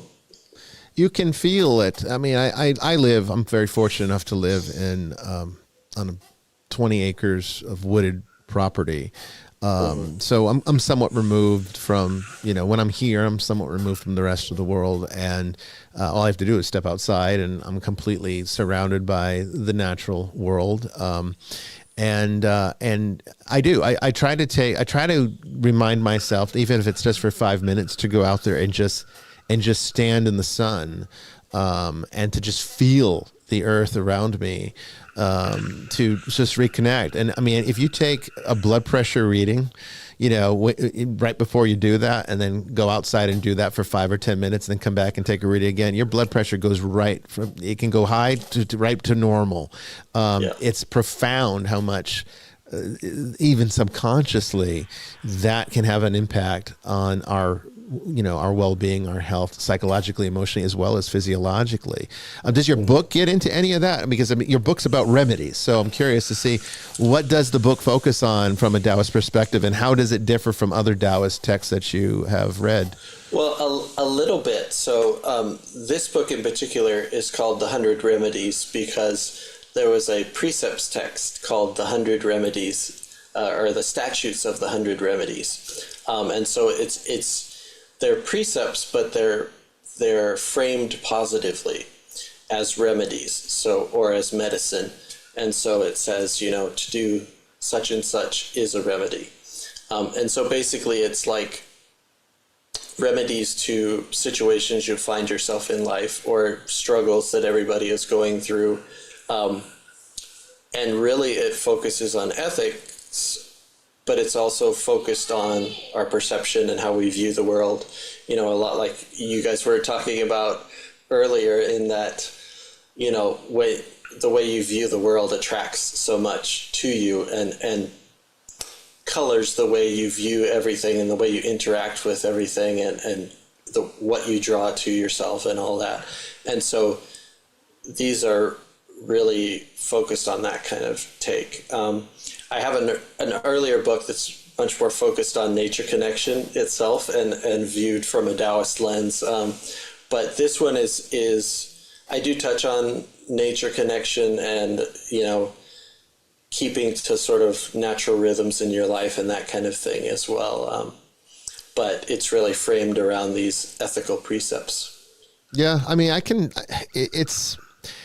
I feel that from the day we're born, we are immediately thrown into an unnatural condition, and it just gets worse from that point forward.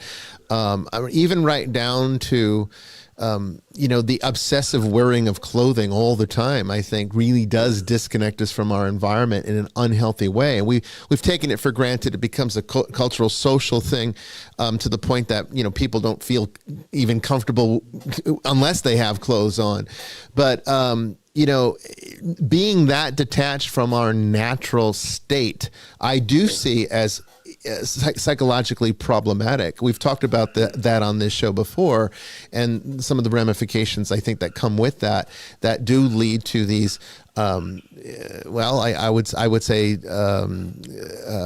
problematic thought processes that then lead to all the other problems that we see with anxiety conditions, depression, and everything else. It's like, how can you be anything but depressed and anxious when you're living a lifestyle that's completely contrary to, as you said, the way that we evolved? And I like that scientific approach to what you're describing, because it's not you're not basing it in just some kind of like loosey-goosey philosophical take. It's like you're grounding it in the actual science behind it. And speaking of science, I'm not entirely convinced that within the next maybe 20 to 50 years, maybe even less time, theoretical physics and quantum mechanics might start to be able to quantify the Tao, at some kind of deeper level. Perhaps that is where the Tao is, at the quantum level. Do you think?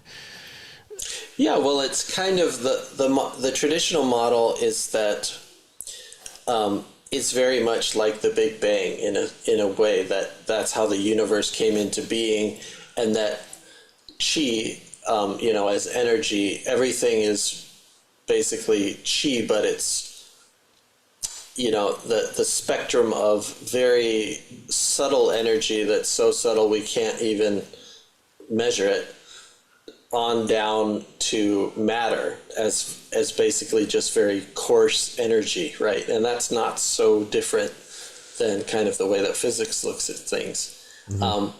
And so there's a few different models that people use in Taoism as far as their approach to what the path is, say. And on the one hand, you can have a model of return where it's kind of like back to the garden kind of thing, like a fallen sort of state. And it's not so much fallen as more like fallen into delusion, right? Mm-hmm. And just the way we view everything, we misunderstand everything, and we have all these deluded thoughts and start to believe every thought that goes through our head, and all these stories we make up about what's going on in the world around us that really aren't accurate at all, right? And pretty soon we're just watching a movie that we're projecting out of our own mind, right, and onto the world around us, and that's the way we see everything. And so on the one hand, you have the model of kind of trying to get back to that pristine original state where we could see everything clearly, and where we were in tune with all the natural rhythms and like attuned with the Tao, we could say.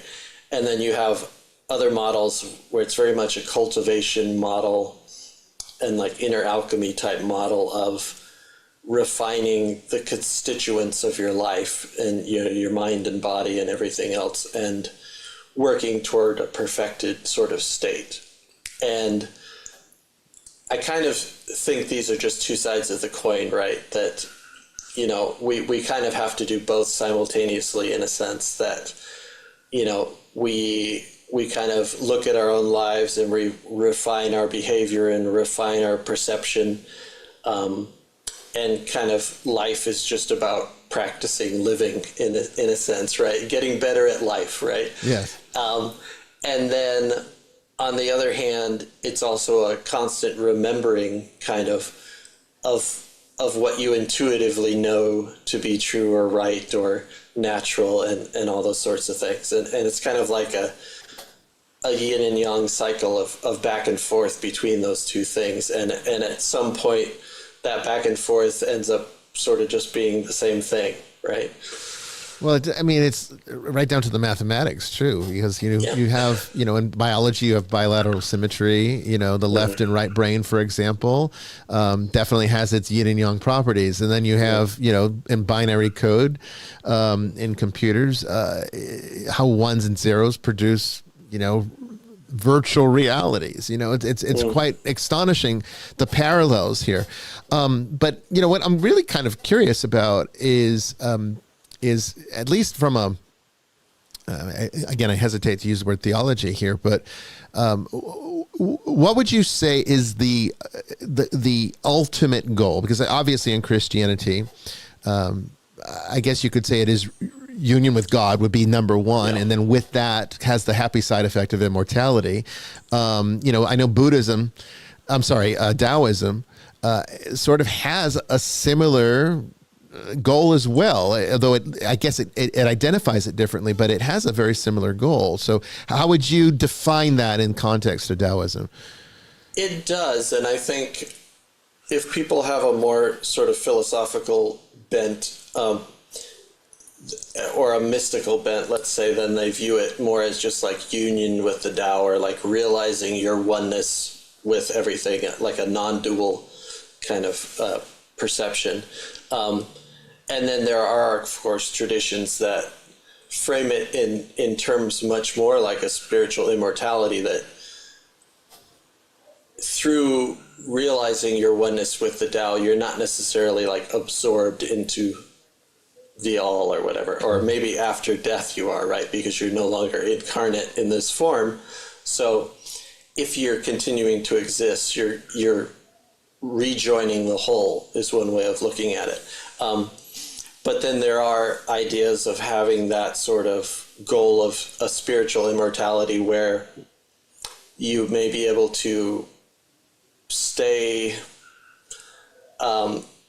individual in a sense, or maybe you can realize your unity with the whole, but also retain an aspect of individuality where you can, like within Buddhism, where you could, like, you choose to reincarnate in a certain way or in a certain time, to like a bodhisattva back. Kind of thing. Yeah, like the bodhisattva ideal of, returning to help others and continue to teach others and continue to, exist in this realm in this way. So it really, I think, a lot of it is, there's also a lot of microcosm, macrocosm in Taoism, to where a lot of times things are viewed, what's going on within the human body is also viewed as mirroring things that are happening on larger scales within the universe, and that the experience we're having, is this like, is the all us, or, what is that relationship there? It's kind of a weird mirroring that's happening on different levels. I've always wondered about that, because it's like, look at the world right now, right? We're in a kind of a dark time, I think. It hasn't been really good for quite a while. I wouldn't say COVID was the actual catalyst for it, but maybe that just made what was already there more relevant, more apparent.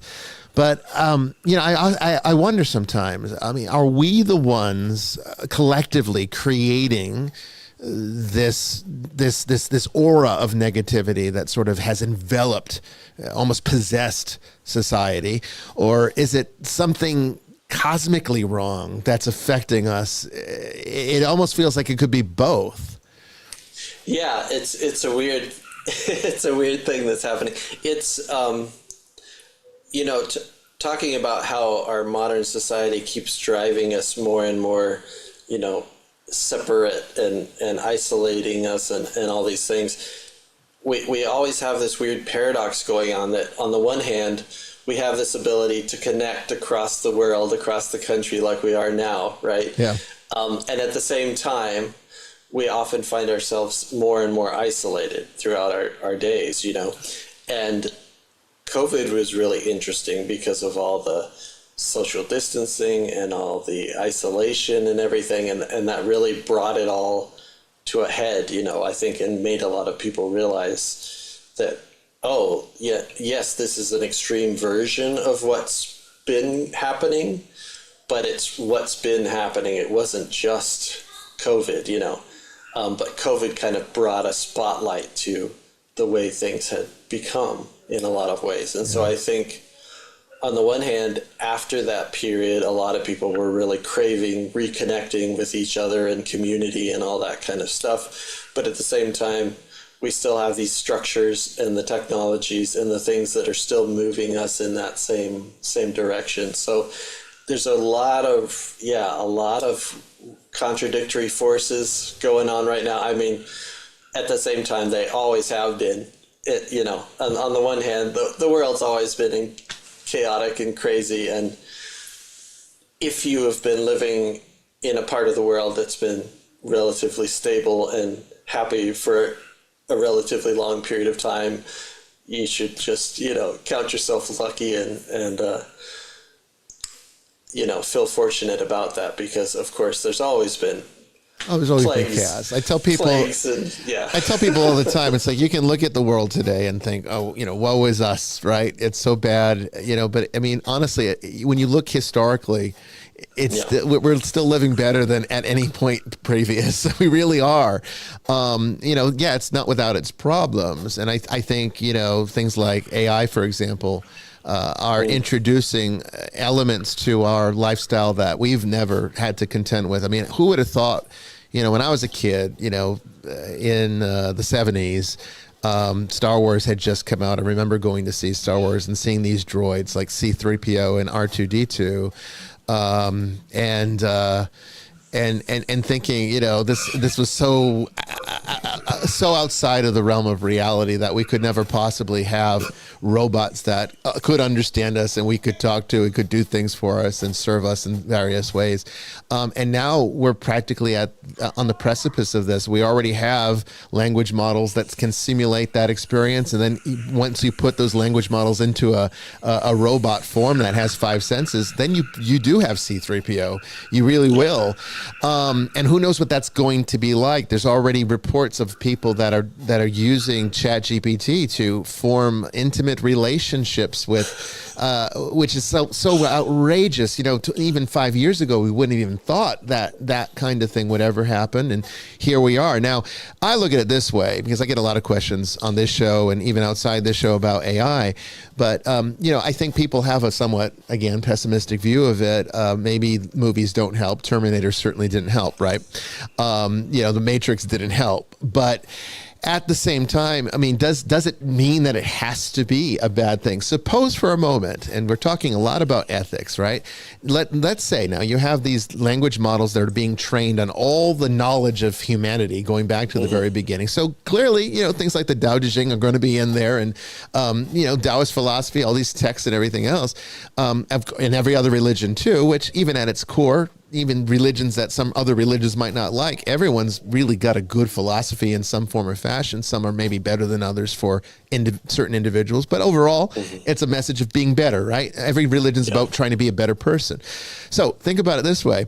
What if, after these language models, these AIs become sophisticated enough that they can be like us in all ways except having a soul or whatever that might mean. And then they studied all this and can process it at a quantum computer basis, where some reports are saying that we might have quantum computing within by 2030. I mean, I think next 5 years, we could have quantum computers. Think what that will do to AI. It will exponentially increase AI's ability to become sophisticated. So think about what would happen if it studies all these texts and it concludes, instead of being like, we need to wipe out humanity. How about if it decides that it needs to help us become better, that it needs to help us to become more moral and more ethical, and that it then becomes the instrument through which we achieve that. That could just as easily happen in the apocalypse, I think. What are your thoughts on that? Yeah, totally. And I mean, it all depends on what, in the same way that our view of the world depends on the way we view it and what we're giving our attention to within and without, right? The way we set up these systems and what we put into the systems very much determines what we're going to get out of them. But yeah, if AI or quantum computers can quantify and process, all of the religious and ethical teachings of human history, I think it would take about 5 minutes for it to be like, oh, people, need to treat each other well, view each other as kind of like a human family, especially now, that the world's so much more interconnected than it ever has been. And that, the idea of kind of that we all do better when we all do better, right? That there is such a thing as the common good. And there are people who are working towards the common good, and there are people who are, egocentric and selfish and narcissistic and megalomaniacs and all these things that are actively working against that, right? And trying to sort of, there's almost become a nihilism that's so extreme with a lot of these billionaires and stuff. That's one of the big struggles of our time, I think, is that there almost seems to be this nihilistic streak of like, yeah, we're just, we're doomed, we're going to destroy the earth, so we have to go to Mars or something and just, let it all fall apart, but we'll be safe in our rockets, somewhere. But I mean, we can't even stay in orbit for more than about a year without deteriorating with our current level of technology and science and everything. So you're going to need to have artificial gravity, I think, to do it. That's right. I don't know how these people think they're going to go live on Mars anytime soon, Yeah. But it's like we have this perfectly good planet here. How about we work on trying to keep it in good shape and keep it habitable and healthy, as opposed to like, why terraform a whole nother planet when we have a Terra right here? I mean, that seems pretty logical to me. But it makes me think, that when we really break down the dynamics of what people are afraid of, or even just looking at what religion was established to do, all religion, some again focus more on it than others. Christianity definitely does. But all religion is trying to find an answer to entropy in the end. Like, why do we have entropy, right? Why is, you have things that can be made perfect, but they don't last. Nothing lasts. It all breaks down. You could look at you have a brand new baby, right? Your wife just gives birth and you see this perfect child, and one day they're going to get sick and die, or grow old and die. It's going to happen. It's inevitable. And so religion tries to find a solution to this. Well, first it tries to find an answer to it, and then it tries to find a solution from that answer. So if we're not perfect, right? So we're going to still make mistakes. In Christianity, we'll say we'll still sin, right? But a quantum computer that has a body a technological body that can replace parts and, upgrade parts, and has all of the knowledge of humanity built within it, could almost be artificially perfect, in the sense that would it then be able to actually implement a solution to entropy and want to help everything that is subject to it to no longer be subject to it? Could it be the very solution to death and mortality? I mean, I don't know, but it makes one think, because the one thing that always fascinated me the most about Daoism is the immortals, right? They're the archetype of this ideal that's out there, that's achievable, something to strive for, something that makes all this effort worth it. Yeah, I think well, of course, the mythological and legendary nature of the immortals is they are truly immortal, spiritual immortals, and then I think then there's the more human, mundane level of just looking at it as longevity and like authenticity and living an authentic human life, and that if you're taking care of yourself, you're in touch with natural cycles and rhythms and things, that you're going to have that sort of, you're going to live out what the normal human lifespan sort of should be, right? As opposed to, some kind of dark ages where you're, lucky to make 30 or something, right? Yeah, but true. Yeah, but so yeah, it is interesting, and on the one hand, it's very metaphorical, and it's like your longevity is achieved, or your immortality is achieved through realizing that you are one with everything, and the universe is, as far as we know, going to exist, forever, or at least from our limited human understanding of what we can understand, it's forever, right? Billions of years or whatever. And so that's one way of looking at it. But the other way of looking at it is that because you are one with everything, everything is also cyclical. Everything on Earth and in the solar system and in the universe, everything is orbiting and cycling and moving, constant change like we were talking about before. And so becoming one with that idea is very different than thinking, me, Greg, I'm going to exist forever and be immortal as Greg, right? Mm-hmm. But if I am one with everything and always have been, then I'm immortal in that sense, right?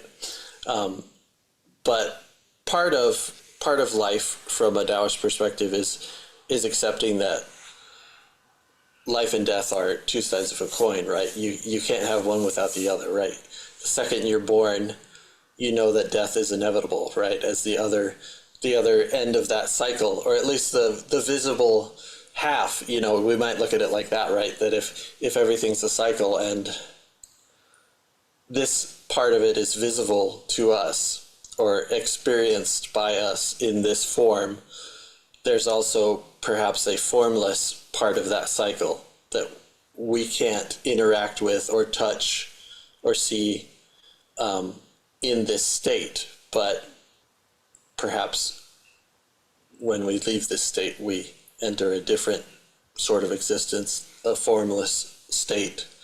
It definitely seems like the goal here is to try to find a way to paradoxically make peace with the inevitability of change, but also to maintain some sense of cohesion through it all. That seems to be what, at least most religions, when they talk about immortality, are trying to achieve. Anyway, we're talking with Greg Ripley about Daoism, and when we come back, we can even take some of your questions if you have them. The discussion continues. Don't go away.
Welcome back, everyone, to the third and final hour of Vestiges After Dark.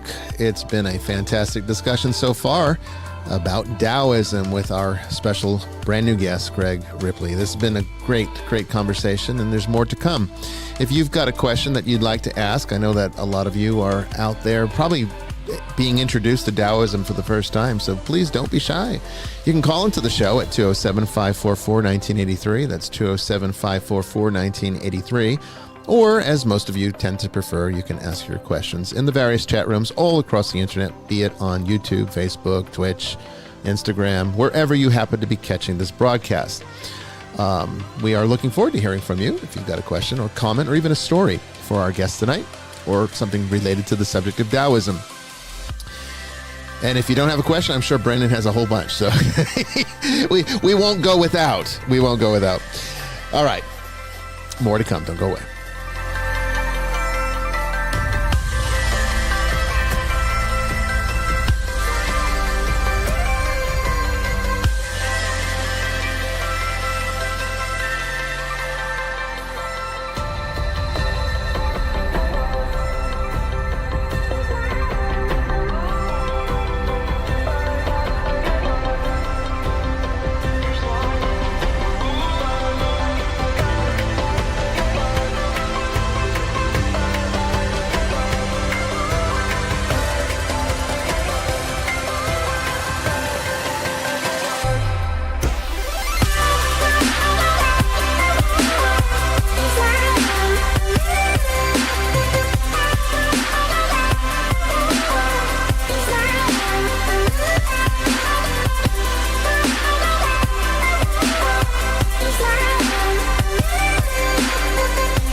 Greg, I belong to a branch of Christianity that is known as esoteric Christianity, which, isn't terribly different from conventional Christianity outside of the fact that we're not philosophically and dogmatically bound to only one rigid thought system. We can incorporate and explore and benefit from multiple perspectives, which is something that is absolutely essential to my own spirituality, which is why I think I found myself here, because I could never, after exploring and studying so many, ever just pick just one.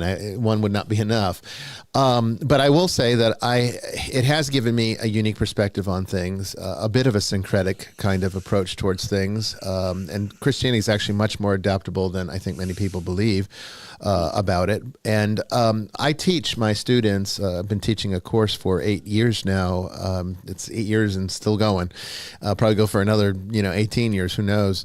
But it's called Forbidden Truth. And what we talk about is how these ancient systems can be applicable and useful to us today, and how, when you break them down, they all seem to form what I call the perennial truth that all of them sort of branched off from, and they really are more similar than they want to believe they are.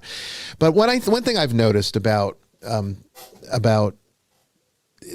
esoteric systems that don't belong to any particular religion, they're just found in all different religions, and part of the Western and Eastern mystery traditions, is this idea that what this immortality is that is talked about in all these religions is really more about becoming or reuniting perhaps that with the essence of what is truest to your nature.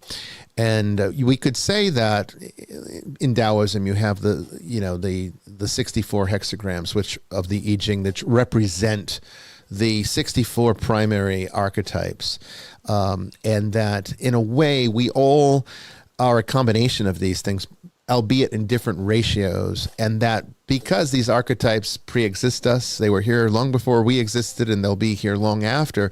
Those are the immortals. That's what is truly immortality. And if we can return to, through an awareness of this, instead of identifying as this thing that we see as ourselves, but understanding that we are an emanation or expression of these higher principles, then in some way we can retain the continuity of consciousness that everybody's really worried about, but at the same time become part of something that's much larger and much more important than just little old me. So I sometimes wonder if actually I don't wonder, because I think they do. I think Daoism perhaps does this better, almost to the degree that one could say it's a type of ancient Jungian psychology in a sense. That I know Carl Jung looked at these archetypes as aspects of our psyche, but he did understand them to be universal principles that are built into our DNA, that come through our behavioral patterns and our thought processes. So is it so hard to believe that these are the spiritual forces that sort of create us, and that's what we return to, and they are truly immortal? And we're here, so clearly something exists that is producing these effects.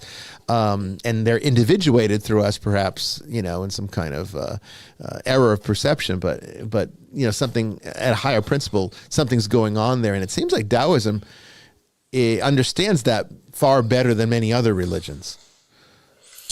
Yeah, I don't know if I would.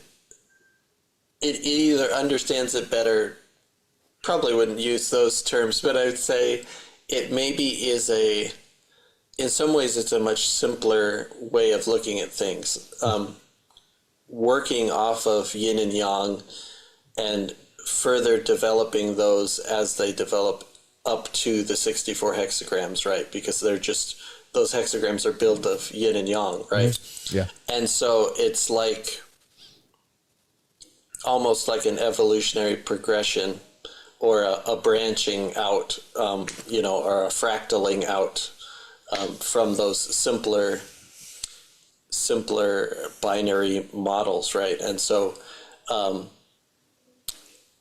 when we can look at that complexity of the world, and we can start to dial that complexity in a little bit in a more digestible way, I think, by looking at those patterns and kind of getting in touch with those patterns that sort of seem to underlie everything, at the very least as a model of how to understand this great complexity that we find ourselves in, right? And I think that's right. And there's something to that microcosm, macrocosm, and that mirroring between what we view as the outer world and our inner experience, to where, on the one hand, everything we experience, whether it's something that is conventionally thought of as outside of us, the way we experience it is inside of us always. So there is this really interesting dynamic going on all the time where, yes, we are, three-dimensional beings in this world, and there are things outside of us, but the way we interact with them is always filtered through our internal experience and our perception, and there's a really interesting dynamic that's always going on there. Well, the only things that seem to be true in any kind of physical sense, as far as I'm concerned, is vibration and geometry. But I'm not sure anything else really is what it appears to be. I think we take vibration and geometry and we sort of mold that into an image that we can work with, so that there's consistency between observers. That way, you can look at, this. You can look at the wall behind me, and I can look at the wall behind me. We could both agree it's a wall.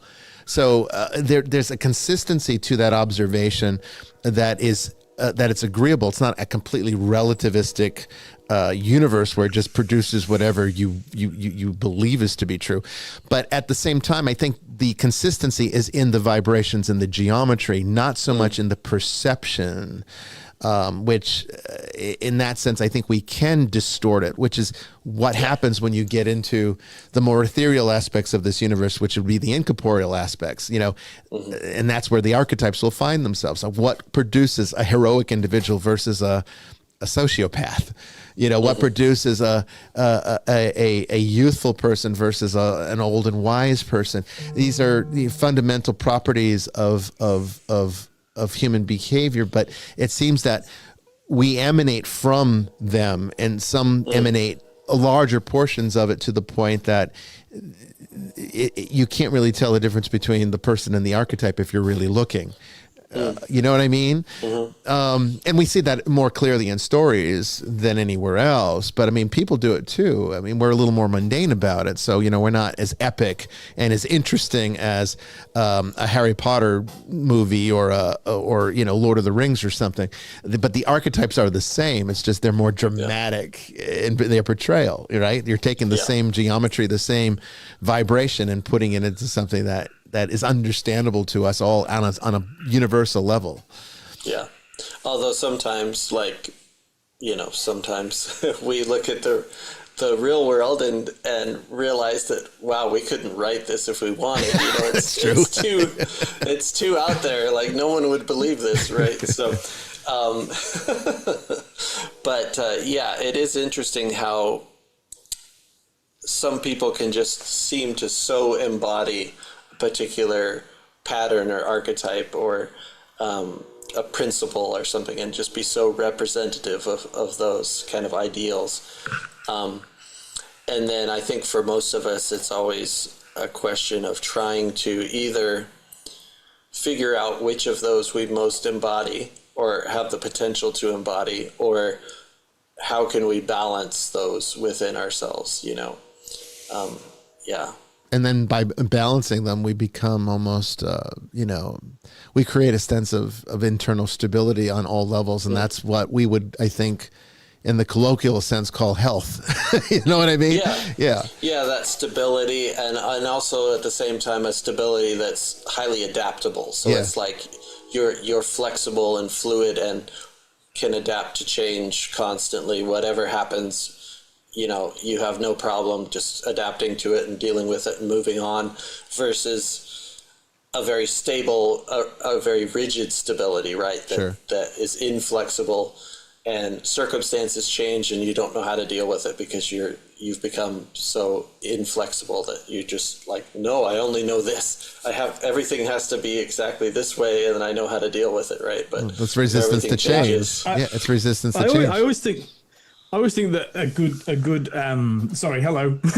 Sorry, I've been listening.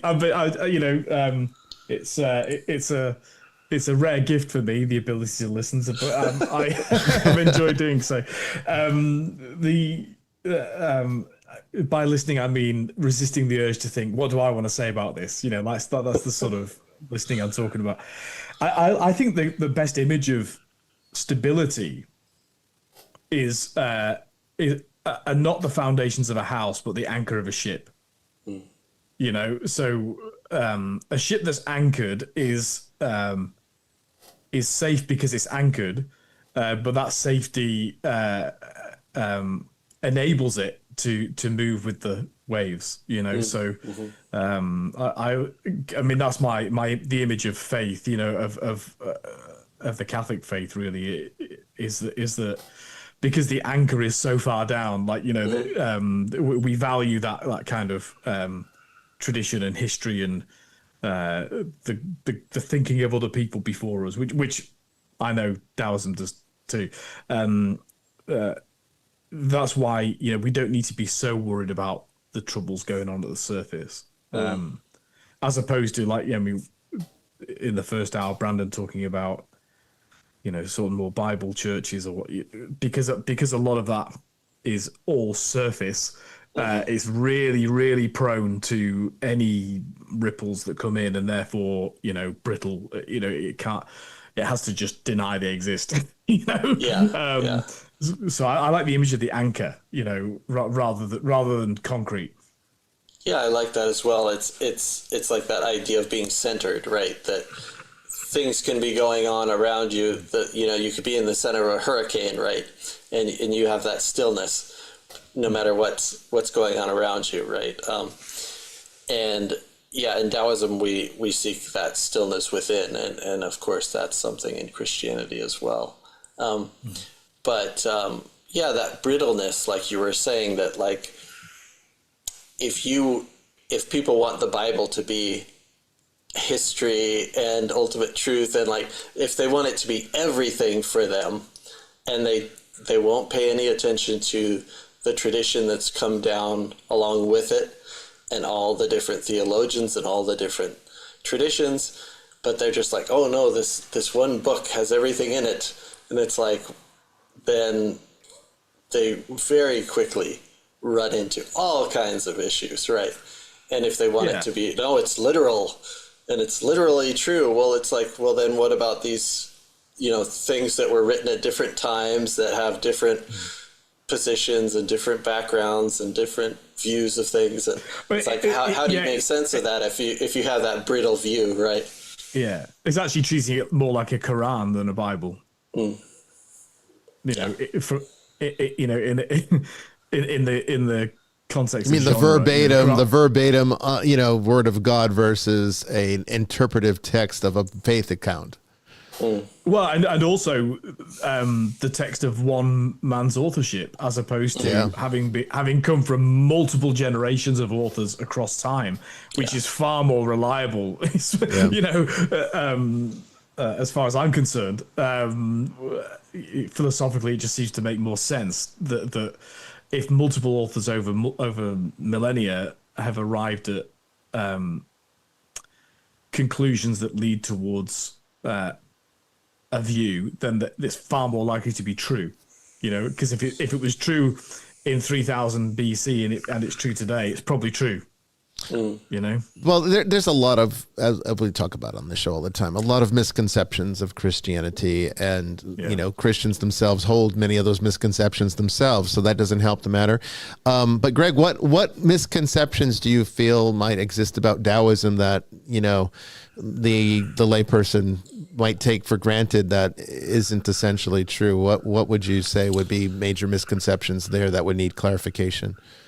I think the biggest one that the West has dealt with, and this is one of those things like you see online all the time in like Daoist groups on Facebook or something like that, right? You have these people who are like, oh, I'm just a philosophical Daoist, and this other stuff is just nonsense or whatever, or it's some kind of degeneration of this original pure thing from 2,000 years ago, right?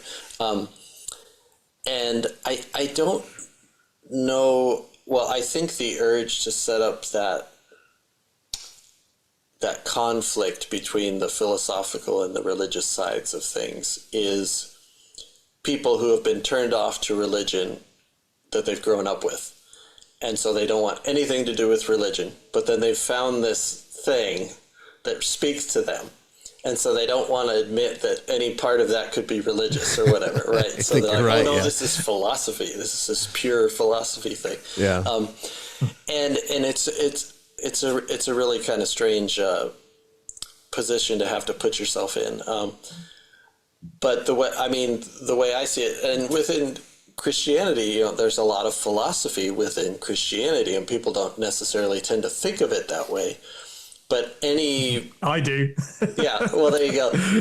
Any religious tradition has all kinds of philosophical thought, religious practices, religious views, you know, world views that inform the whole thing, and all of these aspects. And our ideas of philosophy and religion are all very modern as far as how we categorize everything.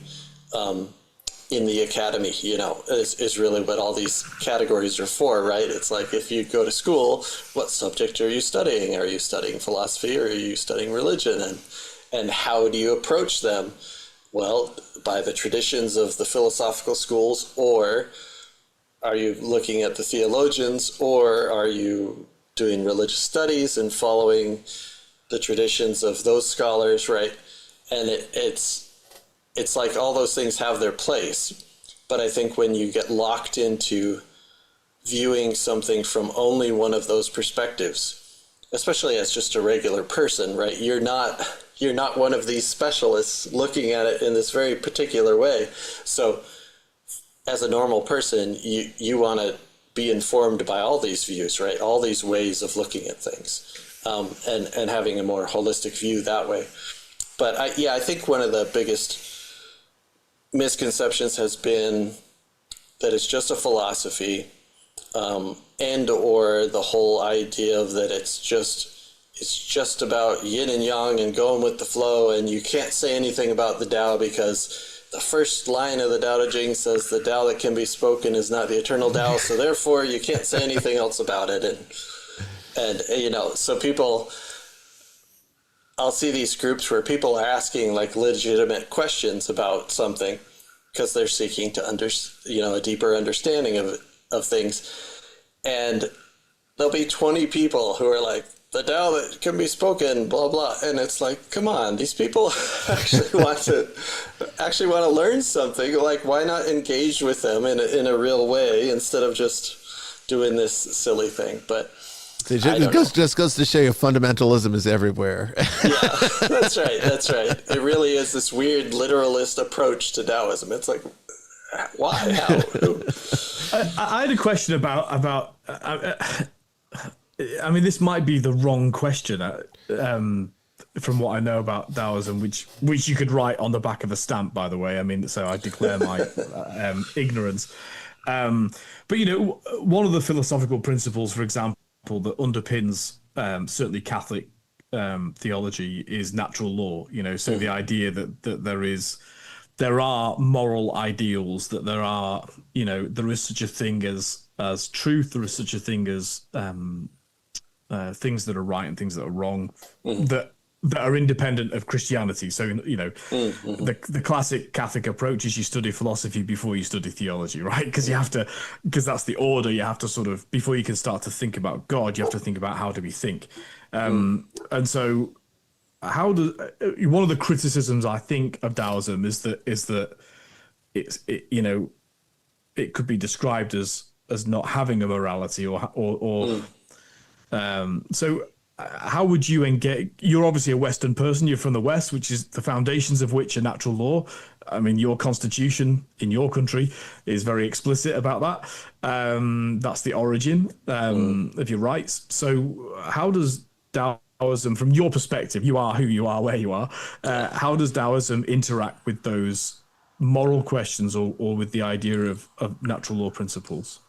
I think it would have a similar take. And when it's misunderstood or misrepresented as a sort of laissez-faire, hedonistic kind of a thing, right? That I think that's kind of what the beatniks and hippies did with Zen and Taoism. That's what they wanted. Yeah, that's what they wanted. So that's what they found, right? That's what they were looking for. So that's what they found. But obviously, if you think about ancient China and Confucianism and these sorts of things, you didn't have, I mean, you had the stuff in ancient Greece, right, with the, was it the cynics that would just like pee in the street and hang out with dogs and do all the outrageous stuff on purpose, right? The Taoists weren't really doing that kind of like in your face, stuff. So, I mean, I think that's kind of the stereotype of people who want to find that within Taoism, right? And like very much just like, I'm going to do my own thing, leave me alone, everybody do their own Tao kind of thing. And it's like, yes, there is a truth to that in that we are all individuals and we all have to live our own lives. Sorry, that's a Monty Python joke. Sorry. Yeah. Yeah, I think, and even the stereotype of Confucianism as being this very rigid, sort of legalistic thing. I think if you go back and read the Analects and a lot of the early Confucian stuff, a lot of it is much closer to kind of Taoist ideas, and I think there was kind of a more legalist wing of Confucians that kind of won out, right, and that everything became very authoritarian with those time periods where you had certain emperors that did book burnings and all this kind of crazy stuff, right? Not, cycles again. We go through cycles, don't we?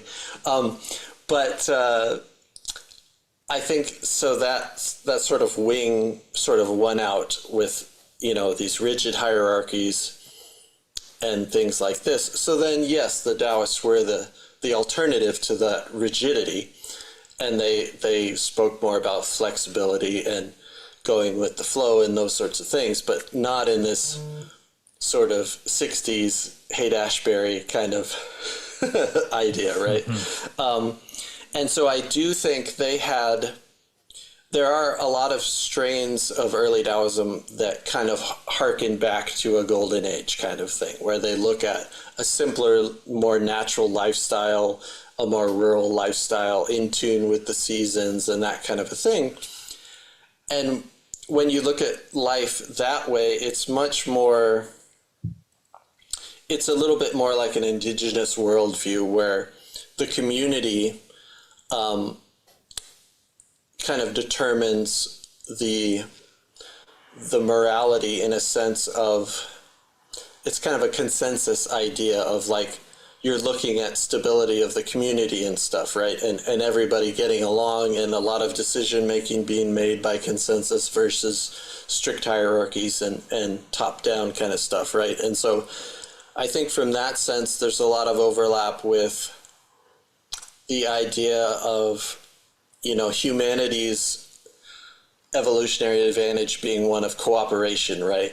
That, we're not the biggest, we're not the strongest, we're not the fastest, but we're really good at working together to do things, better than a lot of other species, for sure. And so I think that's where an idea of a natural law would come in with Taoism, that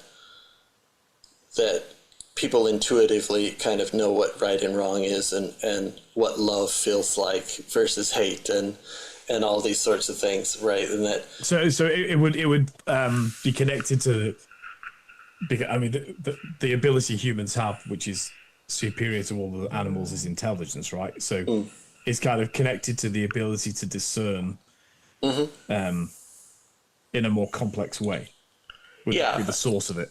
I think so, and it's also because I think that's quite consistent with certainly with Christian philosophical approaches. Like, natural law is because we have consciousness, right? Yeah. Well, even Whether secular, you want to put that down to Genesis or to evolution makes no difference, really. even secular humanism, does. I mean, with all its problems, it does, though, still recognize that there is some kind of inherent standard that seems to be almost built into us. I mean, unless you, again, have extreme dysfunctional problems, most people do recognize that killing another person is a problem. You don't need law necessarily to prevent that. You don't need God to prevent that. I mean, a healthy person should be able to come to that conclusion on their own. And I would think that Taoism is sort of cultivating perhaps that innate understanding that we should all have. Not everyone's as connected to it as they should be, but I think, again, the processes involved in balance that Taoism supports is essentially about finding that. So could you draw the sin word I know is not one that Taoism enjoys, but could you draw, again, I'm looking for connection. Could you draw a connection between use inauspicious. They like that word. So. I was going to say, is there a connection between obscuring the intellectual pursuit of what is? Could that be the sort of Taoist equivalent of sin? A description of sin? Yeah, I think so. And I mean, I think as long as the only time that people really have an issue with talking about sin and stuff like that is if they they have done that thing where they like do the convert thing where like, oh no, I don't want anything to do with that over there, right? This is this different thing, and they can't see the commonalities and stuff. And just as you have the idea of separation of sin as being something that separates you from God and that kind of an idea, I think we could easily look at, you could say unskillful acts or something, right? Things that separate you from, your innate goodness, right? Or that actually obscure who you are. Yeah, and obscure who you are. Who you really are, yeah. Yeah, exactly. All those kinds of things. And that, I think there was very much an idea in early Daoism and some of those early philosophical schools. You did have people who were more in the kind of legalist or Confucian camps who were like, oh no, human nature is inherently evil and bad, and you got to whip people into shape kind of ideas, right? And the Daoists were much more like, no, like, people are born inherently good, and we all recognize love and affection for our families and our loved ones, and that kind of innate compassion and stuff like that, right? And that's kind of who we truly are, and that we can forget that, or we can go through a lot of things in life that pull us away from that, and cause us to contract and get mean and vicious and forget all those things, but that inherently deep down we all recognize that. We have a question in the chat for you, Greg. It's from Therapy Owl. She asks, I'm not sure if this was covered, and if it was, please ignore me, but I'm interested in hearing more about alchemy and Daoism and how it is similar or different from concepts of European alchemy. I think there is a lot of similarity. I mean, the models sometimes use similar language of, thinking of the body as a crucible, and you're putting different ingredients in to make an elixir of immortality kind of thing, right? You have these very similar ideas.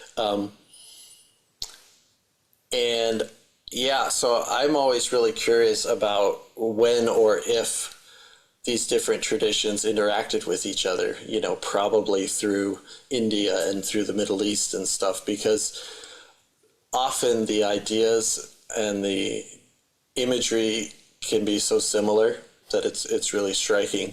But basically in a similar way to, I think, the way Western alchemy looks at things, that basically the constituents of our life, our body and mind, but also just our life generally,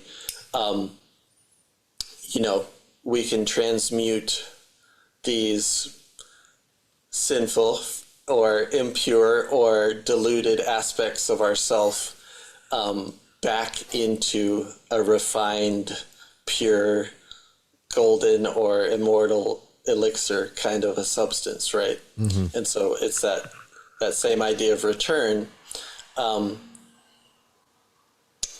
or a fallen state, or all of these kinds of different ideas of like, there is an inherent purity or perfection that we are born with that we can return to. That seems to be, in my mind, what every religion is trying to achieve in some form or fashion. We can call it nirvana, we can call it, heaven or paradise, or whatever words come to mind, perhaps less important than the fact that ultimately they represent the same thing. Perhaps they're described and understood differently. I mean, I think that's cultural. I think, a culture has a lot to do with how we define something. So, maybe that takes some of the accuracy away or diminishes it in some way. I think, honestly, it's all these things. And, I don't, personally, my understanding of God is absolutely no different than the Tao. I don't see a difference between the two. And actually, if you really read, advanced theologians like Thomas Aquinas, I think he'd say, yeah, that's what we've been calling God. I really do. I really think he would say that. So it is striking because that gets back to that perennial truth we were talking about. Brandon, I'm sure you must have some questions here. Yeah, you've been so quiet over there. I want to give you a chance. I do. So my main question is, what texts or teachings during your Taoist journey have influenced you the most? Well, of course, the Tao Te Ching, because it's kind of the launching point for everything. Whether it's, even the guy who coined the term Daoist, like 2,000 years ago, the original name for it was Jia. They used the term Jia, which can refer to like a family or even a household or something in modern Chinese. But so 2,000 years ago, they used this term to refer to these different types of schools of thought, let's say. And so he said that the Dao Jia or the Dao De Jia. So he used both of those. And because, of course, the Tao Te Ching was the main text that a lot of these different people had in common. But the Tao Te Ching, even a lot of the stuff I read and have studied was written much later, but the core principles always go back and always line up with the Tao Te Ching. And even sometimes, we can look at these different texts and we can find the differences and see where, okay, this text was more influenced by this school that was kind of leaning this way a little bit more, and this was kind of this way. But even then, it's really easy to syncretize all these things and find a worldview that makes sense of all of it and can syncretize it. And that's what the history of Taoism has done, through the tradition, is they haven't ever tried to pit these things against each other so much as find a continuity within them all. And so it's really easy to read stuff that was written, in the modern era or 200 years ago and have it sound like familiar passages from the Tao Te Ching, And so, the Tao Te Ching for sure. The tradition I'm part of, the Quanzhen Longmen tradition, the roots of it are about 1,000 years old, and then it was kind of more reformed several hundred years ago. And they have quite a syncretist element that, the early teachers were like, oh yeah, you should read the Buddhist Heart Sutra and the Diamond Sutra. Those are great, and you should study Confucius. And there was kind of an idea of teachings like Confucius were great for studying the human Tao, the Tao of humanity, and how societies work and human nature and functioning with other people and that kind of thing. And then you kind of turn to the more sort of mystical teachings of Buddhism or Taoism to kind of turn within more, study that connection with the Tao or with the whole, beyond just the human realm. And so I find a lot of continuity in all of those. And so, I don't know. I'm always reading, always discovering new texts. The Daoist canon is humongous, and so there's just tons of commentaries and tons of different texts from different eras that are really interesting and all kind of add a piece to the puzzle. So you got to dig these days. It seems like Barnes and Noble doesn't have as much of a section on that kind of Eastern philosophy as it used to, like 20 years ago. They really don't. 20 years ago, 25 years ago, I was in heaven. They would have from floor to ceiling all books just on Taoism, and now you're lucky if you can find one or two. It's sad. Yeah. There was kind of the golden age of Thomas Cleary translations about 20 years ago. And you still see lots of different Tao Te Chings, but that's most of it. Yeah. That's it. Usually that's on the bargain bin at Barnes and Noble. They always come out with a new edition for the bargain bin, $10, you get your Tao Te Ching. Some of them are really nice, though. If I find one I like, I pick it up, even though I've got probably 10 copies of it in there somewhere. But it is a beautiful text. I encourage everybody to read it. And your book too. I'm assuming it's available on Amazon and everywhere. Yeah. It's everywhere. It's I know it's it's at Barnes and Nobles and all that. Right. So I would, I find, and I'd be interested to know, how do you find, we kind of touched on it a little bit, but I want to get more detailed perhaps in the time remaining. The correlation between more dogmatic religion or organized, I guess, let's just say organized or structured religion versus Taoism, because even though Taoism has its own variation of structure, it doesn't have a Vatican, for example. It doesn't have or does it? kind of. Really? Kind of. So there is sort of like a leadership.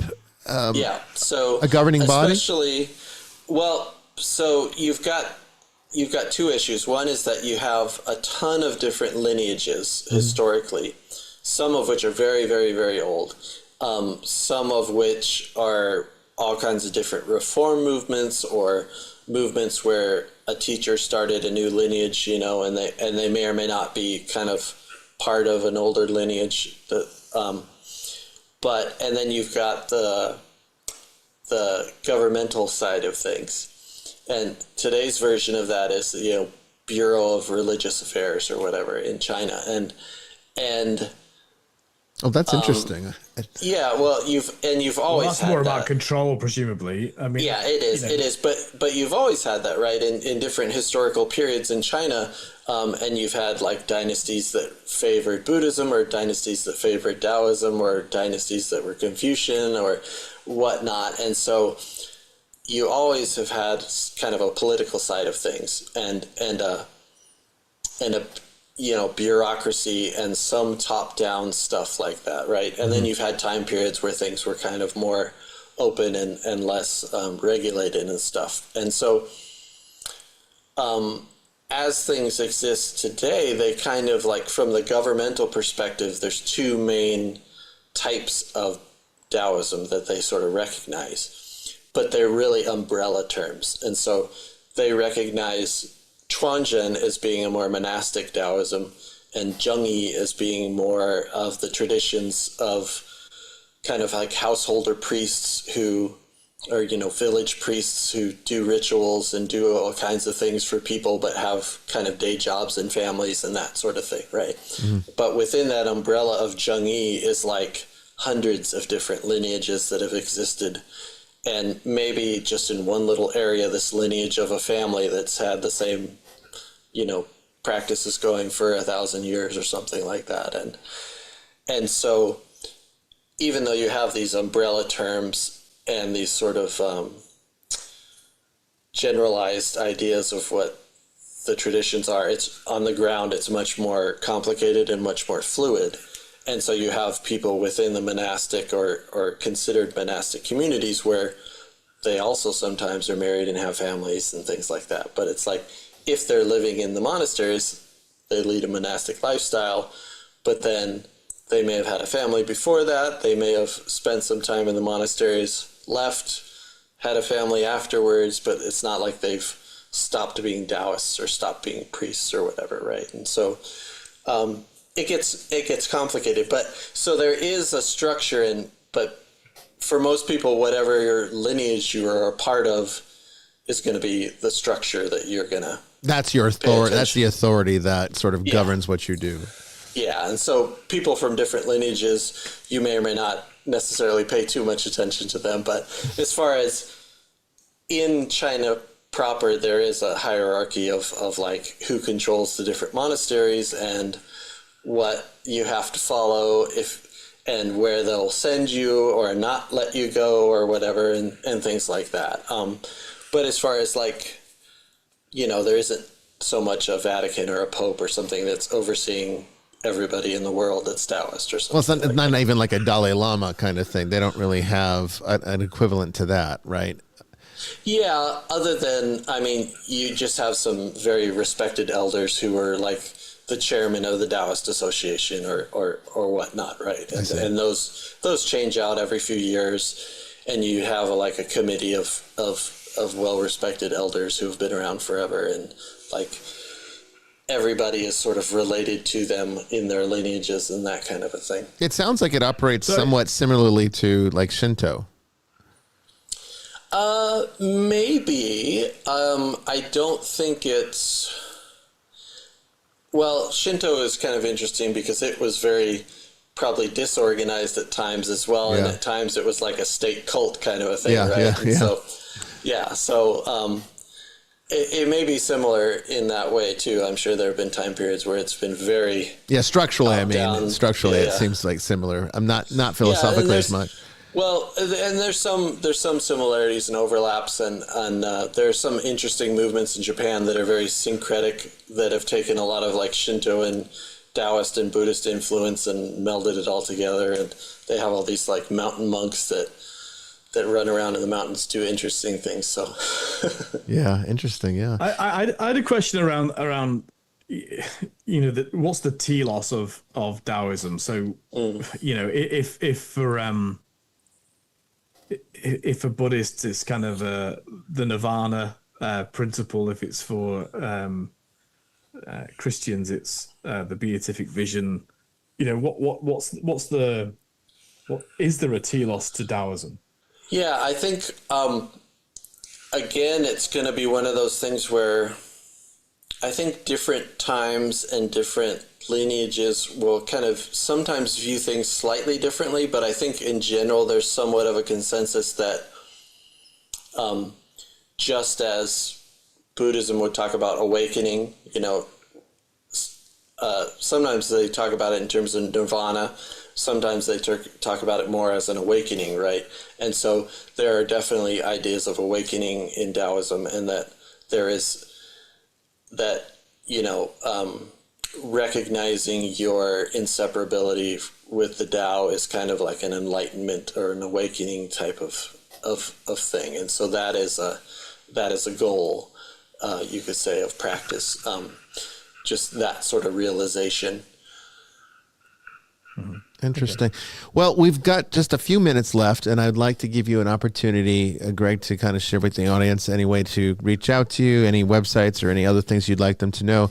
But before you share that, I'd like for you to go out with just telling us if there's one thing from either your book or your Taoism itself that you would like the world to know.